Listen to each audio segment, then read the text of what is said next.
దేవుడు మన పక్షమునుండగా మనకు విరోధి ఎవడు?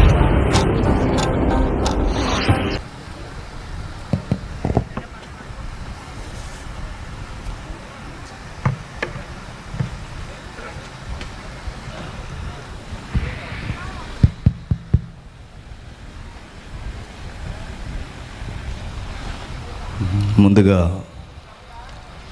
స్థానిక దైవజనులకి, పెద్దలైన వారికి, కూడి వచ్చిన మీ అందరికీ క్రీస్తునామ శుభములు. ముఖ్యముగా క్రైస్తవ సంగీతకారులకి, నేను కిస్టఫర్ గారు ఎక్కడున్నారు ఎదుర్కొన్నా, నాకు కనబడలేదు అన్న. వందనాలన్నా. సారీ, నాకు కనబడలేదు. వచ్చిన వెంటనే ఆయన అంటే నాకు చాలా ఇష్టం. ఆయన కీబోర్డు వాయించే విధానం చూస్తే ఆ ఏళ్ళలోకి ఏం దూరిందా అనిపిస్తుంది నాకు. అంత స్పీడ్గా, చాలా చక్కగా. ఆయన సాంగ్ చాలా బాగుంటాయి. ముఖ్యంగా జర్నీలో వెళ్తున్నప్పుడు అన్నగారి యొక్క పాప అనుకుంటాను, యేసు రాజుగా వచ్చుచున్నాడు, ఆ సాంగ్ వస్తున్న ఊపు మామూలుగా ఉండదు. తండ్రి కూతుర్లు కలిసి పాడుతున్న ఆ పాట నిజంగా చాలా ఆప్యాయంగా, పురాతనమైన పాట మరలా తెర మీద తీసుకురావడం చాలా సంతోషం. అలాంటివి రావాలి. అలాగే నిస్సీ గారి గురించి చెప్పాల్సిన అవసరం లేదు. ఆయన చాలా అంబులుగా ఉంటారు. ఆయన ఎంత బాగా పాడారో తర్వాత విషయం. ఆయన తగ్గించుకునే విధానానికి నేను చాలా ఫెద అవుతాను. ఇక నెక్స్ట్ ఫిలిప్ అన్న ఇదే ఫస్ట్ టైం చూడడం, యూట్యూబ్లో చూశాను. అయితే అన్న కూడా మంచి సాక్ష్యం ఉన్నవారు. ఇంకా ప్రత్యేకించి సారోన్ సిస్టర్స్ నిజంగా క్రిస్టియానిటీకి ఒక బ్యూటిఫుల్ ఇమేజ్ అండి. ఇలాంటి సిస్టర్స్ అందరూ ఉండాలి. ఇలాంటి వారు కుర్రకారు సినిమా పాటలు చుట్టూ తిరుగుతున్న వేళ మన క్రైస్తవ సంగీతంలో కూడా దేవుడి చుట్టూ తిరగాలని ఇలాంటి సహోదరులు లేచి మరలా మనలాంటి వారిని ఇలా కూర్చోబెట్టారంటే కేవలం అది దేవుడిచ్చిన గొప్ప బహుమానాలని మనం నమ్మాలి. నిజానికి నేను బందోబస్తుకి వెళ్ళినప్పుడు ఈ సీఎం కాన్వాయ్కి కానీ, ఈ మంత్రులు ప్రజెంట్ జరుగుతుంది కరెంట్ న్యూస్, ఈ అమలాపురం గొడవలు కానీ, అక్కడ క్రౌడ్ ఇలా ఫామ్ అవుతుంది. ఇంకా అలా బిల్డింగ్లు ఎక్కి ఇలా కూర్చొని సీఎం గారిని చూడడానికి సినిమా యాక్టర్లు ఈ షాపింగ్ మాల్ ఓపెన్ చేయడానికి వస్తారు. దరిద్రం ఏంటంటే మాకు బందోబస్తు పడుతుంది, వాళ్ళని తప్పక చూడాలి వాళ్ళని. వెళ్ళినప్పుడు ఈ ల్యాండ్ ఆర్డర్ ప్రాబ్లం, ఈ క్రౌడ్ వలన చాలా ఇబ్బంది వస్తుంది. నేను అనుకుంటాను ఇది పొరపాటున ఏదన్నా ఇంటెలిజెన్స్, ఖచ్చితంగా ఇంటెలిజెన్స్ ఉంటుంది ప్రతి ఏరియాకి. పొరపాటున ఇక్కడ క్రీస్టియన్ ఆ వాక్యం లేకపోతే ఖచ్చితంగా ఏమనుకుంటారు తెలుసా? వ్యవహారం చూసి ఎవరో సెలబ్రిటీలు వచ్చారేమో అనుకుంటారు అక్కడికి. కానీ నిజంగా అది లోకపు రోత సెలబ్రిటీలు. మీరు మనమందరం ఈ లోకానికి సెలబ్రిటీలు. దేవుని దృష్టిలో మనమందరం గొప్పవారు. ఆ గొప్ప దేవుని వాక్యాన్ని విందాం. పాటలు ఎంత బాగా విన్నారో విలువైన వాక్యాన్ని కూడా విందాం. చిన్న ప్రార్థన. ప్రేమగల తండ్రి, కృపగల దేవ, విలువైన ఘనమైన కీర్తనలు తండ్రి మీ కుమారుల ద్వారా, మీ కుమార్తెల ద్వారా వినిపించారు. నిజమే, లోకము తండ్రి లౌకికమైన సంగీతాలలో కొట్టుకుపోతున్నప్పుడు క్రైస్తవ సంగీతానికి ప్రత్యేకమైన పునాది ఉందని, అది మీకు ఆరాధ్య నైవేద్యం అని తండ్రి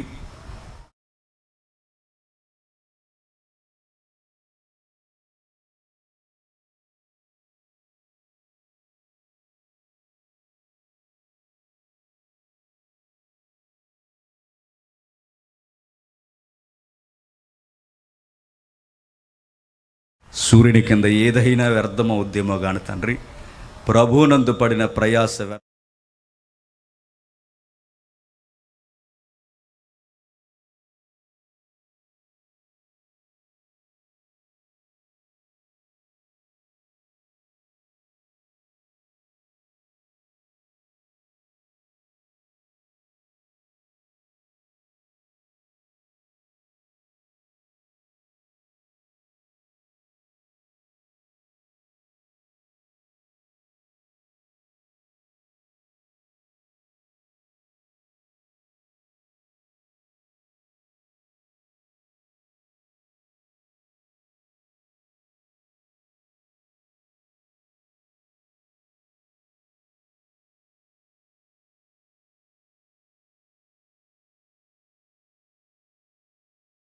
మీ మహిమను మీకే అప్పగిస్తున్నాం.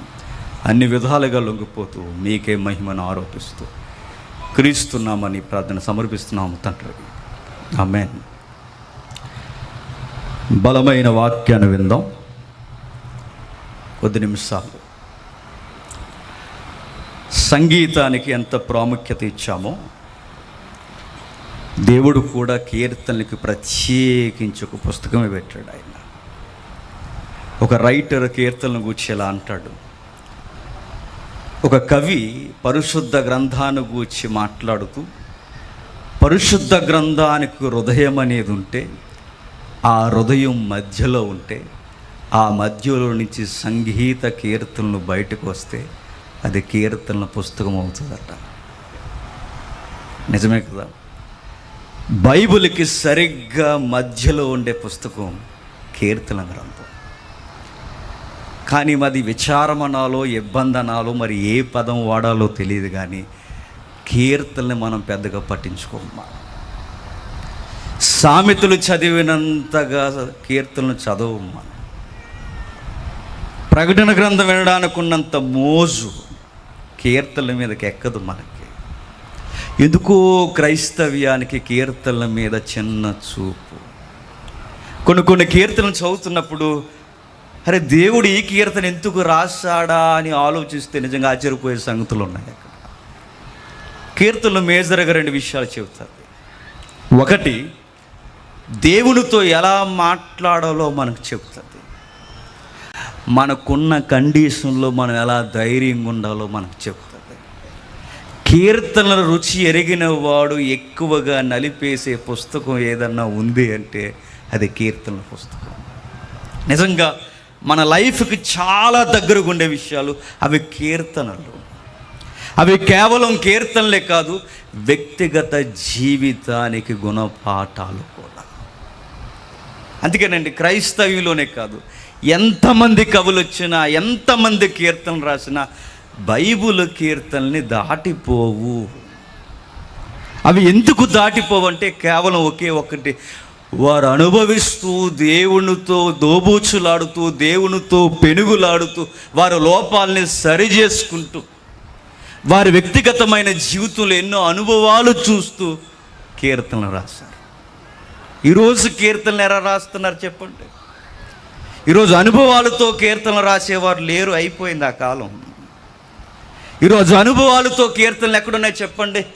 4 డిక్షనరీలు దగ్గర పెట్టుకొని, 4 గ్రాంధిక పదాలు దగ్గర పెట్టుకొని, చక్కగా మీకు ఎవరికి అమౌంట్ ఎంత ఇస్తే మాకు బెస్ట్ ట్యూన్ ఇస్తారని ఈ మార్కెటింగ్ లాంగ్వేజ్ థింకింగే తప్ప, నేను దేవునితో నలిగిపోయి రాసిన ఈ పాట బ్రదర్ అని చెప్పేవాళ్ళు కరువైపోయారు. ఈరోజు ఏడ్చిన కళ్ళతో కవులు కనబట్టలేదు. ఈరోజు నలిగిన హృదయాలతో రచనను ఎలుగెత్తి చెప్పేవారు లేరు. ఈరోజు ఎందరో ఆంధ్ర క్రైస్తవ కీర్తనలు మీరు చూడండి, ఏడ్చి రాశారు. అందుకండి ఎప్పటికీ ఎవర్ గ్రీన్ సాంగ్స్ మరలా బైబిల్ కీర్తనల తర్వాత ఆంధ్ర క్రైస్తవ కీర్తనలు ఇప్పటికీ మీరు చూడండి. ఆ రోజుల్లో ఈ రోజున్న సినిమా యాక్టర్ లాంటి వారు పాడారనుకుంటున్నారా?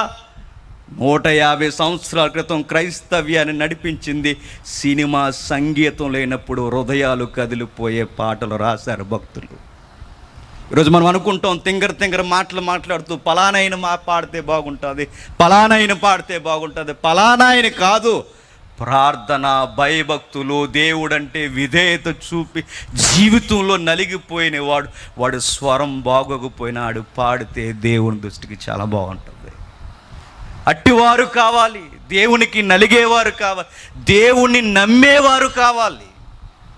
అలాంటి వారు పాడాలి. అలాంటి కీర్తనలో మచ్చుకి ఒక కీర్తన మనం చూద్దాం, సరి చేసుకుందాం. మన వ్యక్తిగత జీవితాలకు కావలసిన ఒక యథార్థమైన కీర్తన రాసిన, గ్రౌండ్ లెవెల్ నుంచి కింగ్ అయిపోయిన వాడు రాసిన కీర్తన. ఏంది ఆ కీర్తన? 11వ కీర్తన చూద్దాం ఒకసారి. దావీదు రాసిన 11వ కీర్తన. అందరూ బైబిల్ ఓపెన్ చేయాలి.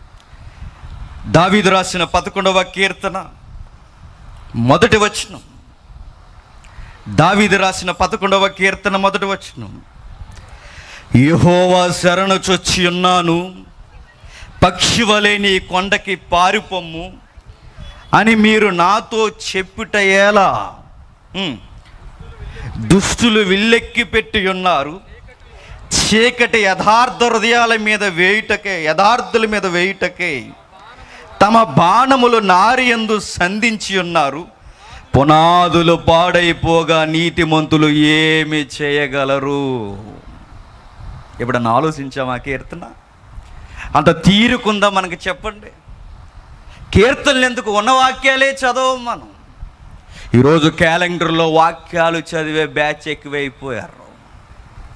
ఈరోజు వాగ్దాన కోడ్ల మీద వాక్యాలు చదివే బద్ధక క్రైస్తవులు ఎక్కువైపోయారు.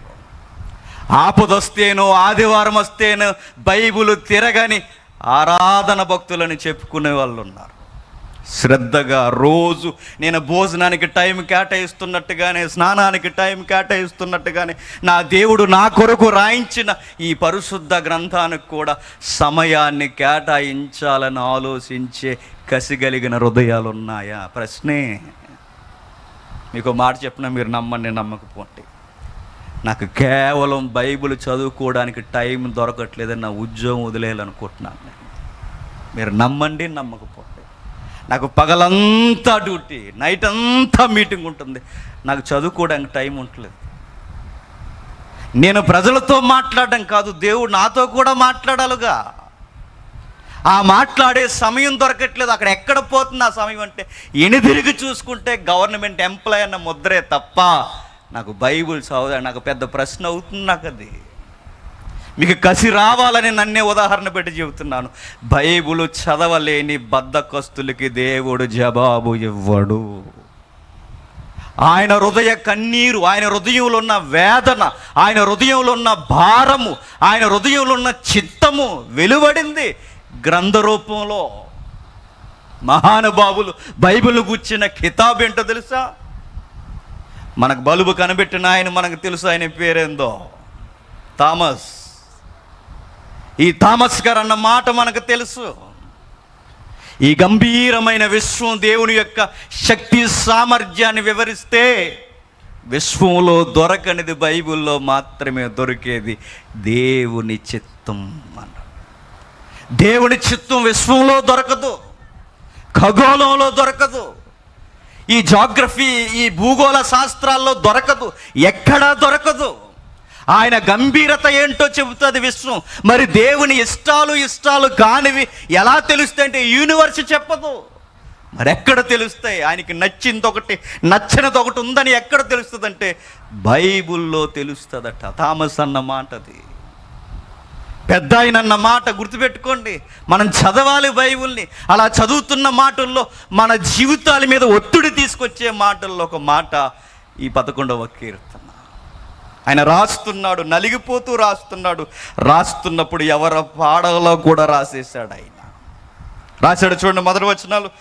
ప్రధాన గాయకునికి దావీదు కీర్తన. ఎవరు పాడాలట? ప్రధాన గాయకుడు. ఎవరా ప్రధాన గాయకుడు? హాలీవుడ్లో పాడేవాడా? ఎవడా ప్రధాన గాయకుడు? ఆ గ్రీక్ ఫిలాసఫీలో ఉన్నవాడా? ఎవడా ప్రధాన గాయకుడు? ఆ ఎథెన్స్లో తిరుగుతున్నవాడా? ఎవడా ప్రధాన గాయకుడు? యెహోవా యందలి భయభక్తులు కలిగిన క్వైర్ టీమ్ మెంబర్స్లో ప్రధానమైన వాడు. అక్కడ దేవుని ఆవరణంలో పాడుతున్న అనేక మందికి ఎవరైతే మాస్టర్గా వ్యవహరిస్తున్నాడో వాడు పాడాల్సినది. మనమైతే ఎవరితో పాడించేదో తెలుసా? బాలసుబ్రహ్మణ్యం గారితో పాడించండి అందమ్మ. మనమైతే ఎవరితో పాడించేదో తెలుసా? సన్నగా చక్కగా పబ్లిక్లో నైస్ ప్లాట్ఫామ్ ఏ సినీ గాయకుడికి ఉందో వాడితో పాడించండి అంటాం. కానీ బైబిల్ చెప్తుంది దేవుని పిల్లలు పాడాలి. అది ప్రధాన గాయకులైన వారు పాడాలి. ఎవరు పాడాలంటే ప్రధాన గాయకుడు. ఎక్కడైతే క్వైర్ టీం ఉందో, మెయిన్ సింగర్ ఎవరైతే ఉన్నారో, అక్కడ నిలబడిన మాస్టర్ ఎవరైతే ఆర్గనైజర్ ఉన్నాడో ఆయన ఆధ్వర్యంలో ఆయన ఎలా ఉండాలంటే మిగిలిన ఆ నిబంధనలు చెబితే ఆర్టికల్ ఉంది మనకి. ఆ మోసే లాలో ఆర్టికల్ మనకు చెబుతుంది. ఏమని చెబుతుంది? ఫలానా వాడు ఆత్మ తీవ్రత చేత దేవుని యందు భయభక్తులు కలిగిన వాడు, అట్టి వారు సంగీత విద్వాంసులుగా ఉన్నవారు, లేవి క్రమంలో ఎవరైతే ఉన్నారో దేవుని పిల్లలైన వారు వాడే పాడాలి అన్నాడు. వారిని తీసుకురండి, వారిలో ఎవరైతే మేనుగా వ్యవహరించే వ్యక్తి ఉన్నాడో అత్తగాడు జర జాగ్రత్తగా పాడన్నాడు. ఎవరు పడితే వారు పాడకూడదు. ఇలా అన్నందుకు నా మీద బాణాలు సంధించేస్తున్నారు చాలామంది. నేను సింగర్ని కాదు, నేను ఏమీ కాదు, కానీ వినినా వినకపోయినా సత్యము సత్యమే. చెప్పాల్సింది చెప్పాలంతే. వినాల్సింది వినేవారు ఉంటారు, వినకపోయినా అది తర్వాత దేవుడు చూసుకుంటాడు. కానీ దేవుని పాటలు దేవుని పిల్లలు ఎరిగిన వారు పాడాలి. దావీదు చెప్తున్నాడు, ఇదిగో ప్రధాన గాయకునికి చెప్తున్నాడు, నా అనుభవాలతో పాట రాస్తున్నా. అనుభవాలు లేనివాడు పాట రాస్తే ఎలా అంటున్నాను, బాధపడకండి. అనుభవాలు లేనివాడు పాట రాస్తే యేసు అనే పదం లేకపోతే అది లవర్ కోసమా యేసు కోసమా తెలియని కన్ఫ్యూజ్. ఈరోజు తప్పుగా అంటే నన్ను క్షమించండి, తర్వాత పిలవకపోయినా నో ప్రాబ్లం. నేను మరలా చెప్తున్నాను, యేసు క్రీస్తు అనే ఒక పదం కనబడకపోతే వీడు ఎవరి కొరకు పాడుతాడు, కన్ఫ్యూజ్ ఈరోజు. అంతే, అక్షరాల బట్టి పడితే పాటలు అలాగే తగలడతాయి. అనుభవాలు లేకపోతే, దేవునితో పెనుగులాట లేకపోతే అలాంటి గొడ్డి పదాలే వస్తాయి. క్రీస్తు అనే పదం కనబడకపోతే అది ఏదో ఆయన జీవితానికి ఎక్కడో నలిగిపోతున్న విషయాలనే కనబడతాయి. కానీ భక్తిలో రాస్తే, జీవితంలో విశ్వాసంలో నుంచి, వాక్యపు కళ్ళద్దాల్లో నుండి మన జీవితాన్ని చూసుకుంటే అడుగడుగున దేవుడు గురించి తప్పించిపోతూ రాస్తాం. పురుషోత్తమ చౌదరి గారు లేరా చెప్పండి?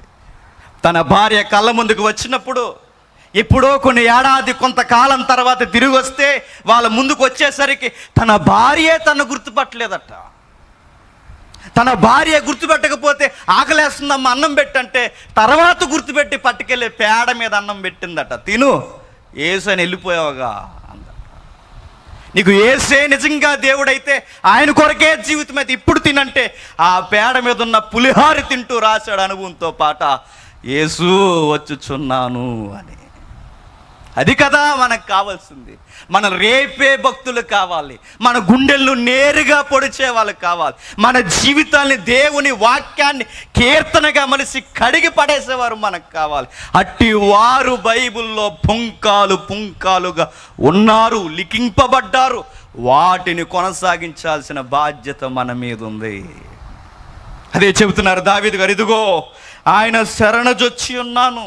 చదువుదాం. పక్షివలే నీ కొండకి పారిపొమ్ము, దుష్టులు ఇల్లు ఎక్కుపెట్టి ఉన్నారు, చీకట్లో యథార్థుల మీద వేయుటకే తమ బాణములు నారి యందు సంధించి ఉన్నారు. ఏం జరుగుతుంది? అమాయకుడండి దావీదు. ఒకప్పుడు ఎక్కడో కామన్గా సాదా సీదాగా నలుగురిలో సరి అయిన గుర్తింపు లేని చిన్నోడు, ఫ్యామిలీలో కూడా సరి అయిన గౌరవం డిగ్నిటీ లేనోడు. పట్టించుకోలేదు ఆయన్ని. అందరు అన్నలో గవర్నమెంట్ ఎంప్లాయీస్, ఆర్మీలో పనిచేస్తున్నారు వాళ్ళు. అన్నీళ్ళందరూ ఆర్మీలో జవాన్స్, వారు ఊర్లో బయట మేము పెహల్వాన్స్ అని చెప్పుకుంటున్నారు వాళ్ళు.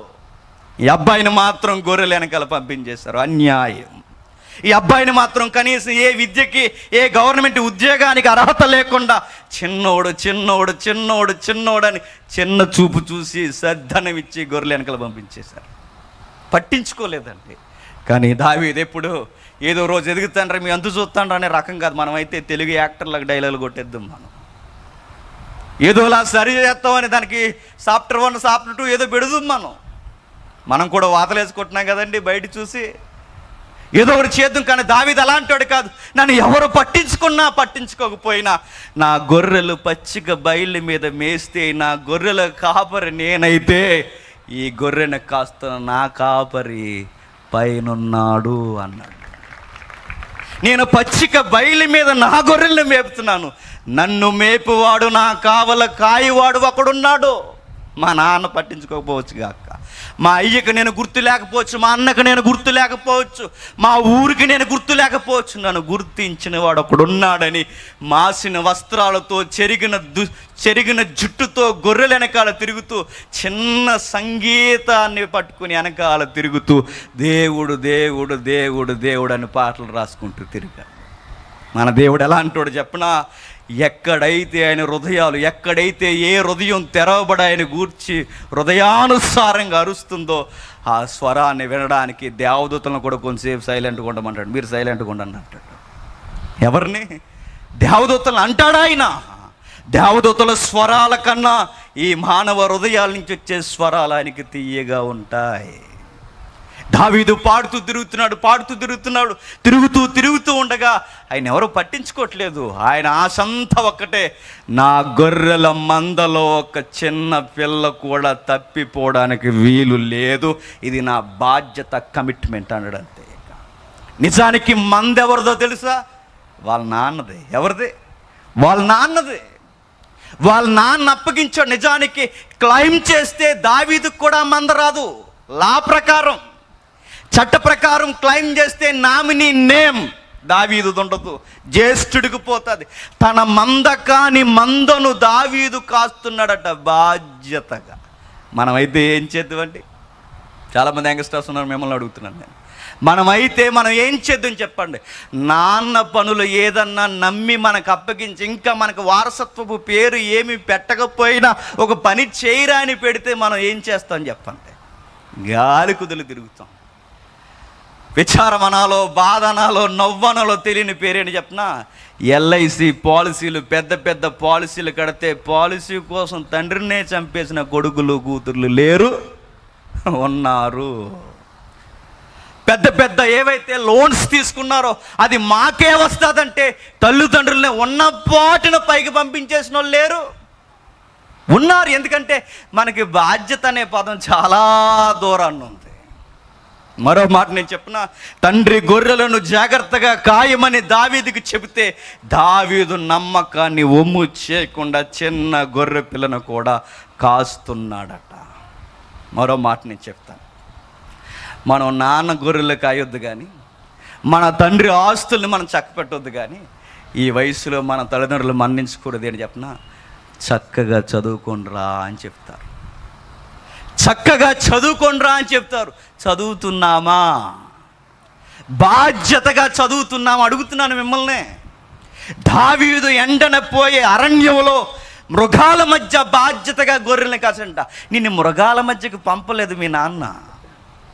నిన్ను అడవిలోకి పోయి మందల కాయమని లేదు. నేను చక్కగా నీకంటూ ఒక డిగ్నిటీ ఇచ్చి, ఒక డ్రెస్ ఇచ్చి, నీకు పాకెట్ మనీ ఇచ్చి, నీకు టైం అంతా కేటాయించి, వారి రెక్కల కష్టాన్ని తెచ్చి నీకు పెట్టుబడిగా పెట్టి చదువుకోమంటే సినిమాలు చూసి చెప్పండి ఫ్లెక్స్లు కట్టి సిగ్గు లేకుండా ఆ ఫ్లెక్స్ల మీద కింద ఫోటోలు వేయించుకుంటున్నావు. నిన్నేం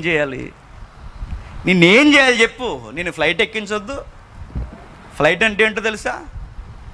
క్రైమ్ పోలీసుని అడగని చెప్తారు. ఫ్లైట్ అంటే ఈ 2 రెక్కలు ఉంటాయిగా, మాట వినకపోతే గూళ్ళు వెనకట్టి 2 చేతులు కట్టి మధ్యలోకి తాడేసి ఉక్కికేసి పైకి లాగేస్తారు. మొత్తం రసం దిగిపోతాయి. లైన్కి వచ్చేస్తారు అందరూ. 25 ఏళ్ళు ఎదిగారు, 20 ఏళ్ళు దాటింది, బాధ్యత లేకుండా, అయ్యో మా నాన్న కూలీ నాలు చేసి కష్టపడుతున్నాడు, నేను బాధ్యతగా చదువుకోలేని బాధ్యత రాని వాడిని ఫ్లైట్ ఎక్కించొద్దా చెప్పండి? బాధ్యత లేకుండా ఎక్కడికి పోతున్నారంటే రిలీజ్ అయిందట. ఏంటది? మా చెప్పండి, ఏదో ఉంటుంది, మా హీరో సినిమా రిలీజ్ అయింది. అవును, మరి చదివేస్తున్నాడుగా మీ హీరో నిన్ను. రిలీజ్ అయిందట. ఏంట్రా నీ చొక్కా అలా సిరిగిపోయిందని అడిగితే ఫస్ట్ షోకి టికెట్ల కోసం ఫైట్ జరిగిందన్న అంటున్నాడు. ఒరి నీకేంట్రా కొన్ని మీద గాయమేంట్రా అని అడిగితే వాడంటున్నాడు, అదే టికెట్లో కొంచెం మా ఫైట్ చేయాల్సి వచ్చింది, మా హీరో షో ఎలా అయినా చూడాలని. కన్ను పోవాల్సింది నీకు అసలు. చూడండి, ఈరోజు మనం చెప్పే మాటలు చూడండి. నువ్వేంట్రా రోజు కాలేజీలో అటెండెన్స్ లాస్ అవుతుందట, సరిగ్గా లేదు, పేరెంట్స్ కంప్లైంట్ చేస్తున్నారంటే ఈ అటెండెన్స్ కాలేజీ కాదు, పార్కులో డైలీ ఉంటాడట. ఎందుకు? నిరాహార దీక్ష చేస్తున్నావు అక్కడ. దేశంలో హక్కులు జాగ్రత్తగా జరగాలని, చట్టాల సవరణ జరగాలని, అసెంబ్లీ సరిగ్గా జరగట్లేదని ఏమన్నా ఆమరణ నిరాహార దీక్ష చేస్తున్నారు కాదు. అక్కడ పోయి సొంగ కారుస్తున్నాడు. పోతామని చెప్తున్నాను. చదువుకోవాల్సిన టైంలో చదువుకోకపోతే రేపు చెప్తున్నాను, పశువులను కాయడానికి కూడా పనికిరాదు. ఎందుకంటే గేదె నీ మాటనంత పోరా అంటుంది. ఎందుకంటే దాని పిల్లం కూడా రాదు. నీకు అది రాలేదు, చదువు రాలేదు, పశువులు మేపడం రాలేదు, దేనికి పనికొస్తావు అంటే గట్టిగా అరిసి నోరు పెద్దదైపోయి మీ అమ్మ మీద అరవడం వచ్చింది నీకు, అంతే. మీ నాన్న మీదకి తిరగబడడం వచ్చింది, అంతే. నీకేమొచ్చు? దావీదును చూడు, సిగ్గయ్యాలి, కనీసం పట్టించుకోలేదండి ఆయన్ని. దావీదును చూడు, సిగ్గుపడాలి మనం. ప్రేమ లేదు, ఆప్యాయత లేదు, పట్టింపు లేదు. ఆ అబ్బాయి తిన్నాడా లేదని పట్టించుకునేవారు లేరు. వాళ్ళ అయ్య మనసు ఎంతసేపు ఆ జవాన్స్ ఎవరైతే ఆ సైనికులు ఉన్నారో వారి మీద ఉంది తప్ప చిన్నోడు తిన్నాడా ఉన్నాడని పట్టించుకునే నాదులు లేరు. పట్టించుకోలేని వారున్నా ఏది పట్టించుకోకుండా ముందుకు సాగిపోయే బాధ్యత కలిగిన బాలుడు చెప్పండి దావీదును చూస్తే మనకు గౌరవం రావాలండి. దావీదులా ఉండాలి. ఎందుకు ఉండాలంటే మీ నాన్న గమనిస్తాడు లేదో నాకు తెలియదు, మీ అమ్మగారు గమనిస్తారు లేదో నాకు తెలియదు, కానీ పైనున్న భగవంతుడు మాత్రం గమనిస్తాడు. నీ ఎథిక్స్ ఎలా ఉన్నాయో అని ఖచ్చితంగా చూస్తాడు. నువ్వు 31st వెళ్ళి కార్డ్ తీసేసుకుంటే దీవించేంత అమాయకుడు కాదు మన దేవుడు, గుర్తెట్టుకో. నువ్వు సంవత్సరం అంతా నీ ఇష్టానుసారంగా గాలి తిరిగేసి నీ ఇష్టమైనవన్నీ చేసి వచ్చి నీకు అయ్యగారు కార్డు ఇచ్చేస్తే, అయ్యగారు మంచోడు కనుక ఇస్తున్నాను, అయితే ఇవ్వను. అయ్యగారు మంచోడు కనుక ఆయన కార్డు ఇస్తున్నాడు, ఆ కార్డు నీకు ఇచ్చేస్తే దాన్ని బట్టి నీకు బ్లెస్సింగ్ వచ్చేస్తుంది అంటే ఎవరు చెప్పారు నీకు? బిబిలికల్గా చాలా రాంగ్ వేలో వెళ్తున్నావు, తప్పు చేస్తున్నావు. నీకు ఏడాదికి వాక్యం కాదు నీకు దీవెన, నీ మోరల్ వాల్యూస్ని బట్టే దేవుడు నీకు దీవెన ఇవ్వాలనుకుంటాడట. నీ వ్యక్తిగతమైన భద్రతను బట్టే దేవుడు చూస్తాడు. దావీదుని చూస్తున్నాడు. తనది కాని గొర్రె పిల్ల కొరకు ప్రాణం పెట్టాడట. ఎవరు? దావీదు. ప్రాణం పెట్టడానికి వెళ్ళిపోయాడు. ప్రాణం పెట్టడానికి, పెట్టుబడిగా పెట్టడానికి వెళ్ళిపోయాడు. ఒకరోజు సింహం వచ్చిందట, తెలుసుగా మనకు స్టోరీ. సింహం వచ్చిన వెంటనే సింహంతో ఫైట్ జరుగుతుంది. సౌలు అడుగుతున్నాడు, ఏరే నాయన 40 రోజుల నుంచి ఒకడు అరుస్తున్నాడు, నువ్వేదో వచ్చి కొట్టేస్తానంటున్నావట. ఆడ హైట్ చూస్తేనే మేము సగం చచ్చిపోయి గుడారాల్లో ఇండోర్ గేమ్స్ అన్నీ వాడుకుంటున్నాం మేము, నువ్వు వచ్చి ఏదో మళ్ళీ తిరిగి సవాల్ చేస్తున్నావంట, నువ్వు కుదురుకుండరా అన్నారు. ఎవరిని? దావీదుని. 40 రోజుల నుంచి వాడు అక్కడ ఉన్నాడు, అజానుబావుడు. ఎవరు చెప్పండి? గొలియాత్ గాడు. వాడు ఏమంటున్నాడు తెలుసా? మీరంతా రావడం, మీరంతా రావడం, మేమందరం రావడం టైం వేస్ట్ భయ్యా. మీ నుంచి ఒకటి రండి, నా నుంచి నేను ఒక్కడినే వస్తున్నా. టైం వేస్ట్ వద్దు, 1 డేలో తేల్చేద్దాం. వస్తారా అని 40 రోజుల నుంచి అడుగుతున్నాడట వాడు. 40 రోజులను అడుగుతుంటే ఇలా అన్నారట, మనం కొన్ని వినలేనట్టు ఉండాలన్నారట. ఎవరు? ఈ పెద్ద మనుషులు. ఎవరు? ఈ ఆర్మీ జవాన్స్ అందరూ ఇలా అన్నారట, మనం కొన్ని వినకూడదు, మనం చెడు వినకూడదు అన్నారట, చెడు చూడకూడదు అన్నారట. పోయేలు ఏం చేస్తున్నారంటే గుడారంలో, నేను ఎప్పుడు చెప్పే మాట, వీళ్ళ ఇంటి దగ్గర ఏం చెప్పొచ్చారో తెలుసా? వీళ్ళ ఇంటి దగ్గర వాళ్ళ భార్య మళ్ళీకి ఆ ఊర్లో ఇచ్చిన బిల్డప్, ఆ టౌన్లో ఇచ్చిన బిల్డప్ ఏంటో తెలుసా? కత్తి బలంగా నూరి కవచాలు కట్టుకుని చకచక నడుచుకుని వెళ్ళిపోతున్నప్పుడు ఇంటిగారు చెప్పారు, అమ్మాయి యుద్ధానికి పోతున్నాం అని. ఇలా యుద్ధానికి పోతున్నప్పుడు ఇంటికాడ వాళ్ళు కుదురుంటారు, వాళ్ళు చెప్తారు, మా ఆయన ఎక్కడికి వెళ్ళాడు తెలుసా? ఎక్కడికి వెళ్ళాడు? మా ఆయన యుద్ధానికి వెళ్ళాడు, ఈ వారం అంతా యుద్ధంలోనే ఉంటాడు ఆయన, మా ఆయన జవాన్ అని చెప్పుకుంటారు. వీళ్ళు ఎంత బిల్డప్ ఇస్తున్నారు. పోయి అక్కడ చేసే ఆ గ్రౌండ్లో, ఏ బ్యాటిల్ గ్రౌండ్లో వీళ్ళు చేసే పని ఏంటంటే టెంట్ వేసుకుని లోపలికి పోయి గేమ్స్ ఆడుకుంటున్నారట. చూసారు, ఇది యుద్ధం వీళ్ళు చేసేది.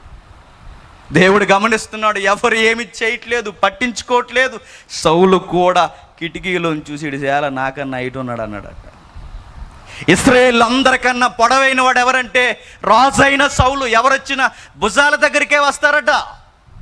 కానీ సౌలు కన్నా హైట్ ఉన్నాడు. వీడెవడు? ఈడదో రకం. ఎవడాడు? గొలియాత్ గాడు. ఆడి ముందు ఎవడైనా వాలిపోరా, ఆడి హైట్కే పడిపోయేలా ఉన్నారు.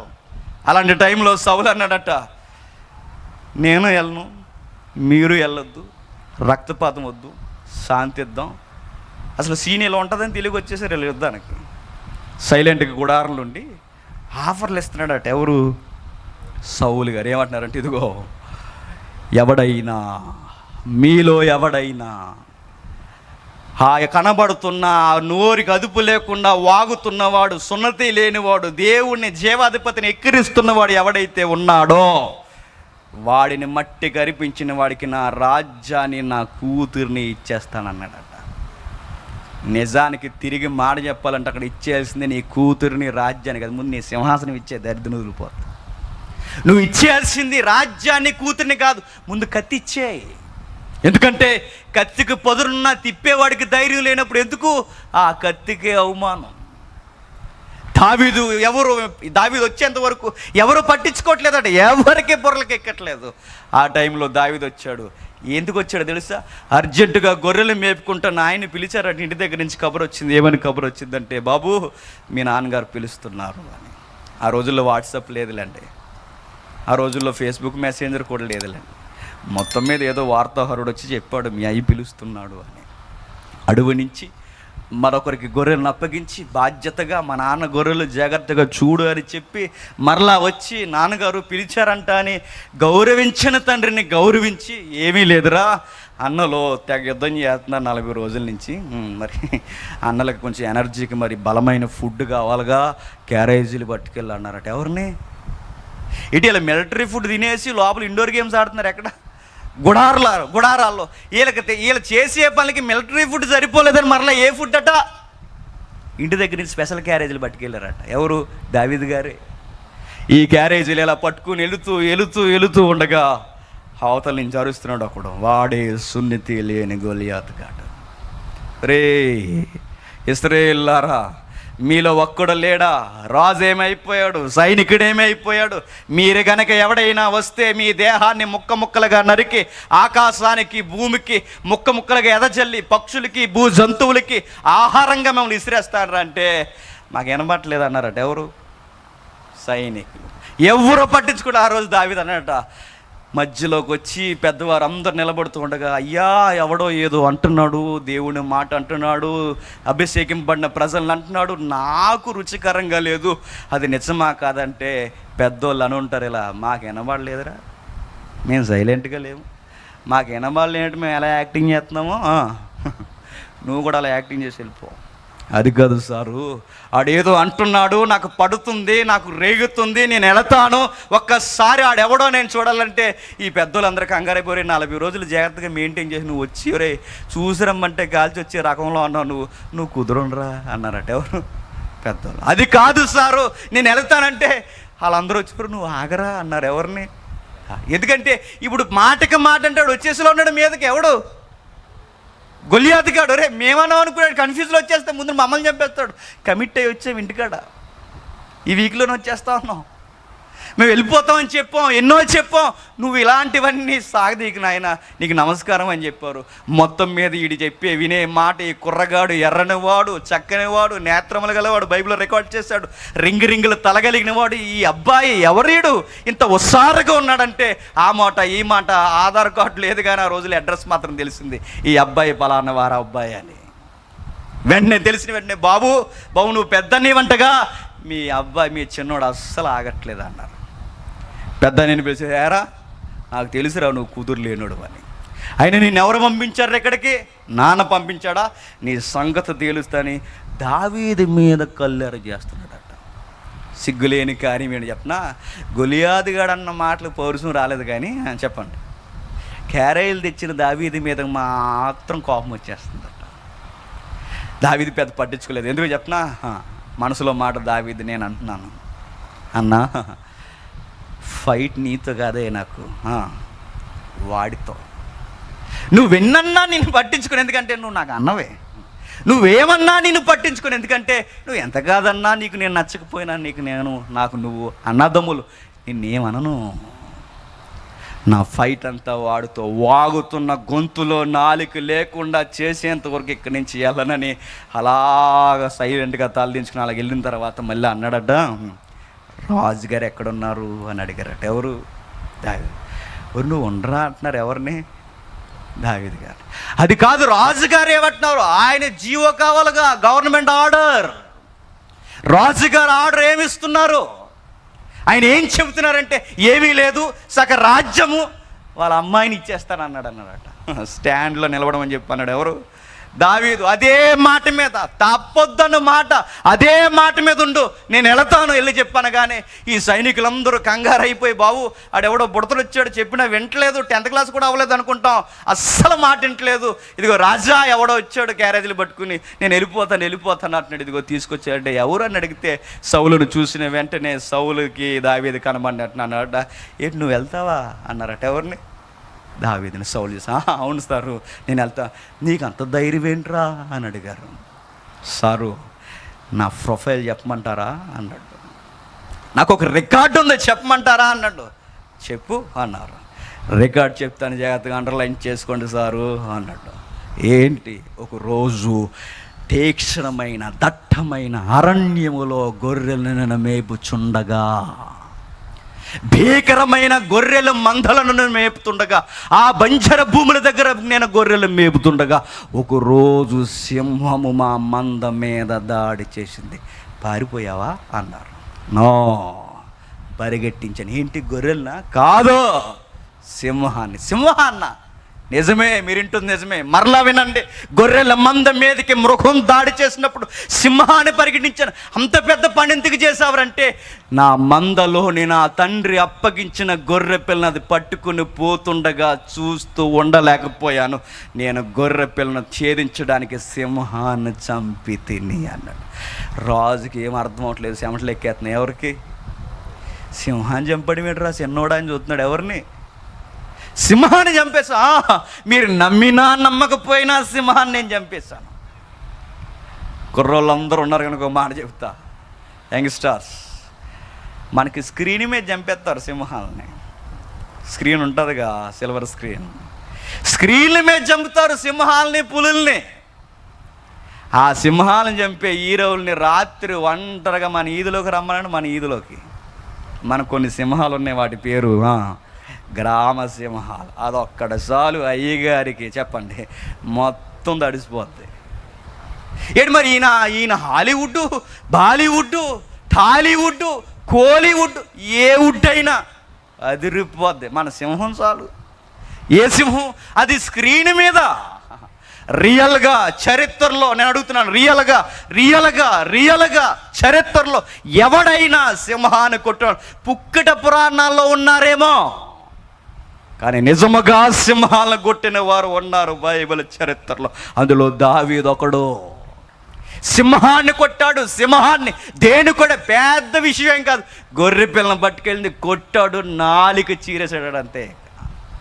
తర్వాత మరలా కూడా ఒకటి జరిగింది. ఎలుగుబంటి వచ్చిందట. సెకండ్ రికార్డ్ ఇది. ఎలుగుబంటి వచ్చిన వెంటనే ఆ ఎలుగుబంటి ఉన్న లక్షణం ఏంటి తెలుసా? అది పంజాతో కొట్టి దానికి ఒక గుణం ఉంటుంది, దాని బరువు అంతా మీదే వేస్తుంది. ఎలుగుబంటితో ఫైట్ వద్దంటారు అందుకే. ఎందుకంటే దానికి అది ఫైటింగ్ వచ్చినప్పుడు ఒక పద్ధతి ఉంటుంది దానికి. సింహం అన్నా డైరెక్ట్గా వచ్చి గొంతు పట్టుకోవడానికి చూస్తుందేం, కానీ దీనికి పద్ధతి లేదు. అందుకే ఎవడరీడి ఎలుగుబంటిలాగా అంటారు. ఆడికి పద్ధతి ఉండదు, ఆడికి పద్ధతి లేని అందుకే ఎలుగుబంటాడు. ఎలుగుబంటికి ఒక పద్ధతి ఉండదు. దానికి ఉండే గుణం ఏంటి చెప్పిన? ఏదోలా కొట్టేసి దాని పంజాతో ఏదోలా కొట్టి దానికి ఒక గుణం ఉంటుంది, తెచ్చి బరువు అంతా మీదే వేస్తుంది. దానికి ఎంత టన్నులు బరువు ఉంటుందో మీదేసి ఊపిరి జలపకుండా చంపేస్తుంది. దాని గుణం అది. ఇలాంటి ఎలుగుబంటి కూడా ఒకరోజు అట్టుకెళ్ళిపోయిందట గొర్రె పిల్లని. వెంటనే దావీదు ఎలుగుబంటిని చూసి, మనం చదువుకున్న తెలుగు నాంటేల్లో ఉన్నట్టు చచ్చిపోయినట్టు ఊపిరి బిగించుకుని లేడట. మన నాంటేల్లో అలాగే చదువుకున్నాం. చెట్టెక్కేసాడని లేదు, అలా లేదు బైబిల్లో. మరి బైబిల్లో ఏముంది? ఎలుగుబంటికే తిక్కరేగిపోయే సమాధానం చెప్పాడట. ఎలుగుబంటే బెంబేలు ఎత్తిపోయేలా ఏం చేశాడు? ఎలుగుబంటిని కూడా కొట్టి, ఎలుగుబంటిన టన్నులు బరువున్న అప్పుడు అన్నాడు, రాజా ఇది సరిపోతే ఇంకేమైనా రికార్డ్ చెప్పమంటారా అన్నారు. మరి నువ్వు మైక్ టైసన్ కన్నా కట్టుకున్నావు. ఎవరు మైక్ టైసన్ కొట్టింది? ఎవరిని చెప్పండి? మనుషుల్ని. మైక్ టైసన్ కొట్టింది ఎవరిని చెప్పండి? ఎదుట వ్యక్తుల్ని, ప్రత్యర్థులు ఎవరైతే ఉన్నారో మనుషుల్ని. కానీ మైక్ టైసన్ కన్నా ఉక్కు లాంటి మనిషి ఎవరంటే చెప్పండి? దావీదు. నువ్వు ఏలకు కాదు అభిమానం కూడా. బైబిల్లో ఉన్న భక్తులు చూరు, వీరు ఉక్కు లాంటి మనుషులు. వాళ్ళకి ఆ ఉక్కుతనం, ఆ ఇనుము లక్షణం లేదా ఆ గట్టితనం వారికి ఎలా వచ్చింది? బైబిల్ చెప్తుంది. ఆ రోజు దావీదు చెప్పాడు, సౌలుకి చెప్పాడు. ఏమని చెప్పాడు? దేవరాజా, ఈ గొప్పతనం నాది కాదు, సింహాన్ని జయించినప్పుడు నా కండబలం కాదు, ఎలుగుబంటిని జయించినప్పుడు నా కండబలం కాదు. మరి ఏంట్రా నీ సీక్రెట్ ఏంటి అని అడిగారు. బూస్ట్ అని కూడా చెప్పలేదు. మనమైతే ఏం చెబుతామండి, బూస్ట్ జీరోలో మా ఎనర్జీ అన్న. డబ్బాలు దాకా ఎనర్జీ రాలేదు, హైట్ పెరగలేదు. మనం ఒక యాడ్ వచ్చిందండి, అరే వేలాడే బాబు ఎన్నాళ్ళు నువ్వు అలా వేలాడుతావు, ఎన్నాళ్ళు నువ్వు అలా వేలాడుతావు, వేలాడే పిల్లల కోసం కాంప్లైంట్ పట్టిన అలాగే ఉన్నారు. అందుకే డ్రిల్ మాస్టర్ అనేవాడు, మా డ్రిల్ మాస్టర్, వీడికి కాంప్లైంట్ దాగానే ఎదగలేదంటే వీడికి రాయి కట్టిన్నారు కింద వేలాడదీసి. బూస్ట్లు కాంప్లైంట్లు ఇవి కాదు బైబిల్లో. ఆ దావీదుకి ఎనర్జీ సీక్రెట్ ఏంటంటే, నా సీక్రెట్ దేవుడు అన్నాడు. గాడ్ ఈజ్ మై సీక్రెట్ అన్నాడు. దేవుడే నా శక్తి, దేవుడే నా బలం, నన్ను సింహం నుంచి విడిపించిన వాడు దేవుడు, ఎలుగుబంటి నుంచి విడిపించిన వాడు దేవుడు. రాజా సింహాన్ని కొట్టినప్పుడు తోడున్న దేవుడు, ఎలుగుబంటిని కొట్టినప్పుడు తోడున్న దేవుడు, ఈ గొల్యాతు గారిని కొడుతున్నప్పుడు కూడా దేవుడు నాకు తోడుంటాడు. వెళ్ళమంటారా వెళ్ళొద్దంటారా డిసైడ్ మీదే, త్వరగా చెప్పేయండి అన్నాడు. ఇంకా ఆగలేకపోయాడు సౌలు. ఒరే నీ రికార్డులో ఉన్నప్పుడు మేము ఆపం, అర్జెంటుగా నాకు అవసరాలు వేసేయండి అన్నాడు. ఎవరు? సౌలు. ఇలా చూసుకున్నాడు, సైజులు సరిపోలేదు. రాజా మీరు కొంచెం హైటు వెయిట్ కొంచెం ఉదరం ఎక్కువ ఉందనుకుంటా, మ్యాచ్ అవ్వట్లేదు. అది 39, అదే దావీదు చెప్తే, లేదా 32 రాజా మీద బాగా పొడవుగా ఉన్నది. ఏంటి ఏదైతే ఉందో కవచం సెట్ అవ్వట్లేదు, రాజా తీసే. సౌలు కానీ వీళ్ళందరూ అనుకుంటే బాగా తెక్కలలో ఉంది అనుకుంటారు. ఎవరిని? దావీదు. మరి ఏం తీసుకెళ్తారంటే, ఏమీ తీసుకెళ్ళను రాజా, వెళతాను పంపించండి, నన్ను అలా ఫ్రీగా వదిలేయండి అన్నాడు. వెళ్ళిపోయాడు. ఆడు డాలు ఈటే కత్తే రెడీగా పట్టుకుని డైలాగులు మీద డైలాగులు కొట్టు, ఒక భారీ మంత్రం డైలాగ్ కొట్టాడు. ఆ మంత్రం డైలాగ్ ఏంటి చెప్పిన, మా దేవతల ఆన అన్నాడు. ఆడు వచ్చేవాడు తినంగొస్తే బాగుండు. ఇప్పుడు వాళ్ళ గాడ్స్ కూడా చూడండి, వాళ్ళ దేవతలు కూడా మాయే దేవుళ్ళు అని చెప్పుకోవడానికి డైలాగ్ చెప్తుండే. ఇప్పుడు ఆడు మామూలుగా గొడవకు వస్తే రమ్మని ఆడు ఏమని చెప్పినా, నా దేవుళ్ళు ఉన్నారు, నా దేవతల ఆన, ఈరోజు మీ దేవుడో మా దేవుడో తేలిపోవాలి. మీ దేవుని పక్షాన నువ్వు, నా దేవీ దేవతల పక్షాన నేను, నా విలవేల్పు కులదైవ పక్షాన నేను వస్తున్నాను, నీ దైవ పక్షాన్ని నువ్వు వస్తావంటే దావీదు అన్నాడు, సైన్యముకు అధిపతియగు యెహోవా జయంతో నేను కూడా చెప్తున్నాను, నీకు నెక్స్ట్ మినిట్ లేకుండా నిన్ను ముక్కలుగా నరికి పాడేస్తా అన్నాడు. ఎప్పుడైతే ఈ విషయం చెప్తున్నాడు, దావీదు వెళుతూ ఉండగా దావీదు చేతిలో ఏమీ లేదు అన్నాడట. ఆడికి చాలా అగౌరవంగా అనిపించింది. ఎవడికి? గొలియాతుకి. ఒరే యుద్ధానికి ఒక సంస్కృతి ఉందిరా అన్నాడు. కనీసం కత్తి ఉండాలి, డాల్ ఉండాలి, కనీసం రారా, మరీ నన్ను అంత సీపుగా తీసిపాడేకన్నాడు. ఎవరిని? మరి కనీసం నన్ను గొప్పని నువ్వు కొట్టావలే తర్వాత విషయం, కొన్ని రూల్స్ ఉన్నాయి. కత్తేది, డాలేది, ఏమీ లేవు. ఏమీ లేకుండా కుక్క మీదకి వచ్చినట్టు కర్రట్టుకు వస్తున్నావు రా అన్నాడు. కుక్కను అనుకుంటున్నావా? బైబిల్లో ఉంది రికార్డులో. కుక్కను అనుకుంటున్నావా అన్నాడు. దావీదు అంటాడు మౌనంలో, కుక్క అనుకోవడం ఏంటి, జీవాధిపతిని తునీకరించిన ఎవడైనా కుక్కతో సమానం అంతే. అనుకోవడం ఏంటి, వచ్చేస్తున్నాను వచ్చే అన్నాడు అంతే. వచ్చేస్తున్నాడు. ఏం పట్టుకుని? చిన్న అది పట్టుకుని వస్తున్నాడు, 5 రాళ్ళు చెప్పండి, ఆ వడిసెలు పట్టుకుని వచ్చాడు. రాళ్ళు ఏడురా అని ఫీల్ అవుతున్నాడు. ఎవడు? సగం మానసికంగా చచ్చిపోయాడు. ఎవరు? గొలియాతుగాడు. సగం మానసికంగా. ఇక యుద్ధంలో ఒక టెక్నిక్ ఏంటి చెప్పినా, ఎదుటోడికి మనం సరిగా అర్థమైపోవడం, సగం చచ్చిపోతాడు. వాడికి అర్థమవకూడదు అంత ఈజీగా, వీడు యూ ఎలా ఉందని తెలియకూడదు వాడికి. ఎప్పుడైనా డీల్ చేస్తున్నప్పుడు అలానే యుద్ధాలు గారు పోయారు కనుక, మనం దావీదులం కాదుగా, నరికేస్తారు. ఆ కాలం వేరు, ఈ కాలం వేరు. వెళదాం ముందుకి. ఎప్పుడైతే వెళ్ళాడో దావీదు వెళుతూ ఉండగా చూస్తున్నాడు. దావీదు చెబుతున్నాడు, రే నీ పీక నరికి నీ నాలిక తీసి ఆ మాట్లాడుతున్న గొంతులోనికి మట్టి కొట్టేస్తాను, దేవుని మీద ఆన, వచ్చే అన్నాడు. వచ్చేస్తున్నప్పుడు మనకు డౌట్ రావాలి అక్కడ. ఆ డౌట్ ఏంటి చెప్పిన, దావీదు దగ్గర కత్తి లేదు, దావీదు దగ్గర ఏమున్నాయి? రాళ్ళు ఉన్నాయి. దావీదు దగ్గర ఏమి లేదు, ఏమీ లేవు, పదునైన ఆయుధాలు ఏమీ లేవు. మరి నరికేస్తాను ఏంటంటున్నా, నరికేస్తాను అంటున్నావు దావీదు బ్రదరు, నీ దగ్గర కత్తి లేదు కదా అంటే మనకు చెవిలో చెప్తాడు దావీదు, నా దగ్గర కత్తి లేదు కానీ వాడి దగ్గర ఉందిగా అంటాడు. అంటే అది ఎలా అంటే, వాడి కత్తే నా కత్తి, ఎలా? వెయిట్ అండ్ సీ, చూడు అన్నాడు. ఎట్లా చూడు, కంగారు పడక, వాడి కత్తి నా కత్తి అవుద్ది, వాడి కత్తితోనే వాడి తలకాయి నరికేస్తా. అంతేనండి. ఆ ఒక్క ఫైట్తో లైఫ్ టర్న్ అయిపోయింది. ఎవరిది? దావీదు. గొర్రెల్ని కాసే దావీదు మనుష్యుల చేత పొగడబడడం స్టార్ట్ అయ్యాడు. గొర్రెల్ని కాసే దావీదు మనుష్యుల చేత జేజేలు కొట్టించుకోవడం స్టార్ట్ అయ్యాడు. లేదు, దేవుడే స్టార్ట్ చేశాడు. దావీదు మీద ప్రత్యేకమైన కీర్తనలు, దావీదు మీద ప్రత్యేకమైన గాయకులు ఆ రాస్తున్న పాటల్లో ఒక పాట మనకు తెలుసు. సౌలుకు 1000, చెప్పండి, దావీదుకి 10,000. బాధ ఏంటంటే ప్రత్యేకించి లేడీస్ పాడారు ఆ పాట. సౌలు విన్నాడు, ఆడికి అస్సలు నచ్చలేదు. సౌలు అన్నాడు, ఎవర్రా ఈ పాట రాసింది? రాజుకి 1000, కూలి పని చేసుకునే దావీదుకి లేదా దాసుడికి 10,000. పాడినోళ్ళు పాడించిన వాళ్ళు సంగతి చూస్తూ ఉంటాడు. లుక్ ఇచ్చాడు వాళ్ళకి. లుక్కుల్లో కూడా చాలా మాటలు ఉంటాయి తెలుసా? మీకు అర్థం కాని ఒక మాట చెప్తాను. ఇప్పుడు క్రిస్టోఫర్ అన్న చూసి నేను, అన్న స్కేల్ అలా వేయకూడదు, ఇలా వేయాలంటే అన్న ఒక లుక్ ఎత్తాడు నాకు. ఆ లుక్కి అర్థం ఏంటి? నువ్వు అందులో తిట్టేమో, నేను ఇందులో తిట్టి నీ పని చూసి, కానీ ఆ లుక్లో అంత అర్థం ఉంటుంది. అంతేగా? ఇప్పుడు లుక్కుల్లో, ఆ చూపుల్లో కూడా అంత ఉంటుంది. ఆ రోజు సౌలు అందరికి ఒక లుక్ ఇచ్చాడు. పాడినోళ్ళు పాడించిన వాళ్ళ సంగతి, పొగిడించుకుంటున్నవాడు సంగతి కూడా చూస్తా. ఆ రోజు దావీదు మీద ఆ రోజు నుంచి స్టార్ట్ అయిన విస్సపు చూపు నిలిపేననుంది బైబిల్లో. సంబంధం లేని గొడవ వచ్చి మీద పడిందండి దావీదుకి. అలాంటి టైంలో రాస్తున్నాడు పాటలు. సంబంధం లేని గొడవలు. ఆ రోజు ఎవరో ప్రవక్త అంట, సమూయేలట, సౌలుని వద్దన్నాడట, నువ్వే రాజు అన్నాడట.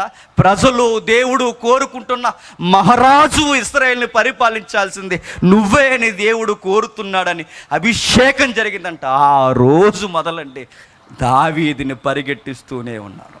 తను రాజు అవ్వాలని అనుకోలేదు ఏ రోజు. తను ఏ రోజు సెలబ్రిటీగా ఉండాలని అనుకోలేదు ఏ రోజు. తన గొర్రెల కాస్తూ ఉండాలనుకున్నాడు తప్ప రాజదండం పట్టుకుంటాను ఏ రోజు అనుకోలేదు. చేతికర్రను వదిలి రాజదండం, అరణ్యాన్ని వదిలి అంతఃపురం, గొర్రెలను వదిలి మనుషుల మధ్యకు వచ్చిన ఈ దావీదు చరిత్ర తనకే తెలియకుండా మారిపోయింది. తనకు సంబంధం లేకుండా ఆ పిలుపు వచ్చింది దావీదుకి. ఆ రోజు నుంచి సౌలు తరుముతూనే ఉన్నాడట. ఎందుకో చెప్పనా? ఈ దావీదు నాకు పోటీ లేకుండా చెయ్యాలి, ఈ దావీదు నాకు పోటీ లేకుండా చేయాలి, దాని కొరకు ఏదైనా చేయాలి. ఒకసారి చెప్పాను, మరలా ఒక మాట చెప్పాక ముందుకు పోతాను కీర్తనలోకి. ఎంత పన్నాగం పన్నాడంటే సౌలు, సిగ్గు లేకుండా ఆడపిల్లను అడ్డెట్టుకుని ఆడపిల్ల ద్వారా చంపేద్దాం అనుకున్నాడండి దావీదుని. అంతే, ఎదుర్కోవడం చేతగానోడు ఆడపిల్లను అడ్డు పెట్టుకుని ఆడపిల్లలతో గేమ్స్ ఆడాలనుకున్నాడు. ఆడపిల్లను అడ్డెట్టుకుని తన కూతుర్ని అరేసాడు. ఎవరికి? దావీదుకి. దావీదు ఎలాంటి చెప్పినా ఎర్లకు కూడా గాలం పెడతాడు. ఆ వేసినోడికి వేయించినోడికి కూడా కిక్ అదిరిపోయేలా లైన్ వేసాడు. మొత్తం లైన్ చేసి పాడేశాడు. ఏ ప్లాన్ వర్కౌట్ అవ్వలేదు. అయినా తరుగుతున్నాడు. దేశం మీద బాధ్యత కన్నా దావీదు మీద ఉగ్రత రోజు రోజుకి సౌలుకి, ఇరుగు పొరుగు వారికి, పెద్దలకి, అధికారులకి చిన్న చూపు స్టార్ట్ అయిపోయింది. వీడుండడం అంత మంచిది కాదు. ఈ లోకం ఎలాంటిదో చెప్పనా? ఈ లోకం ఎంత ప్రేమిస్తుందో అంత త్వరగా మనల్ని చావును కోరుకుని చంపేస్తుంది. ఈ లోకాన్ని నమ్మొద్దు దయచేసి. ఈరోజు పొగిడే నోర్లే చెప్పండి, రేపొద్దున్న మన చావును కోరతాయంటే నమ్మగలరా? యేసుప్రభును పొగిడిన నోర్లే సిలువేసి చంపేశాయి.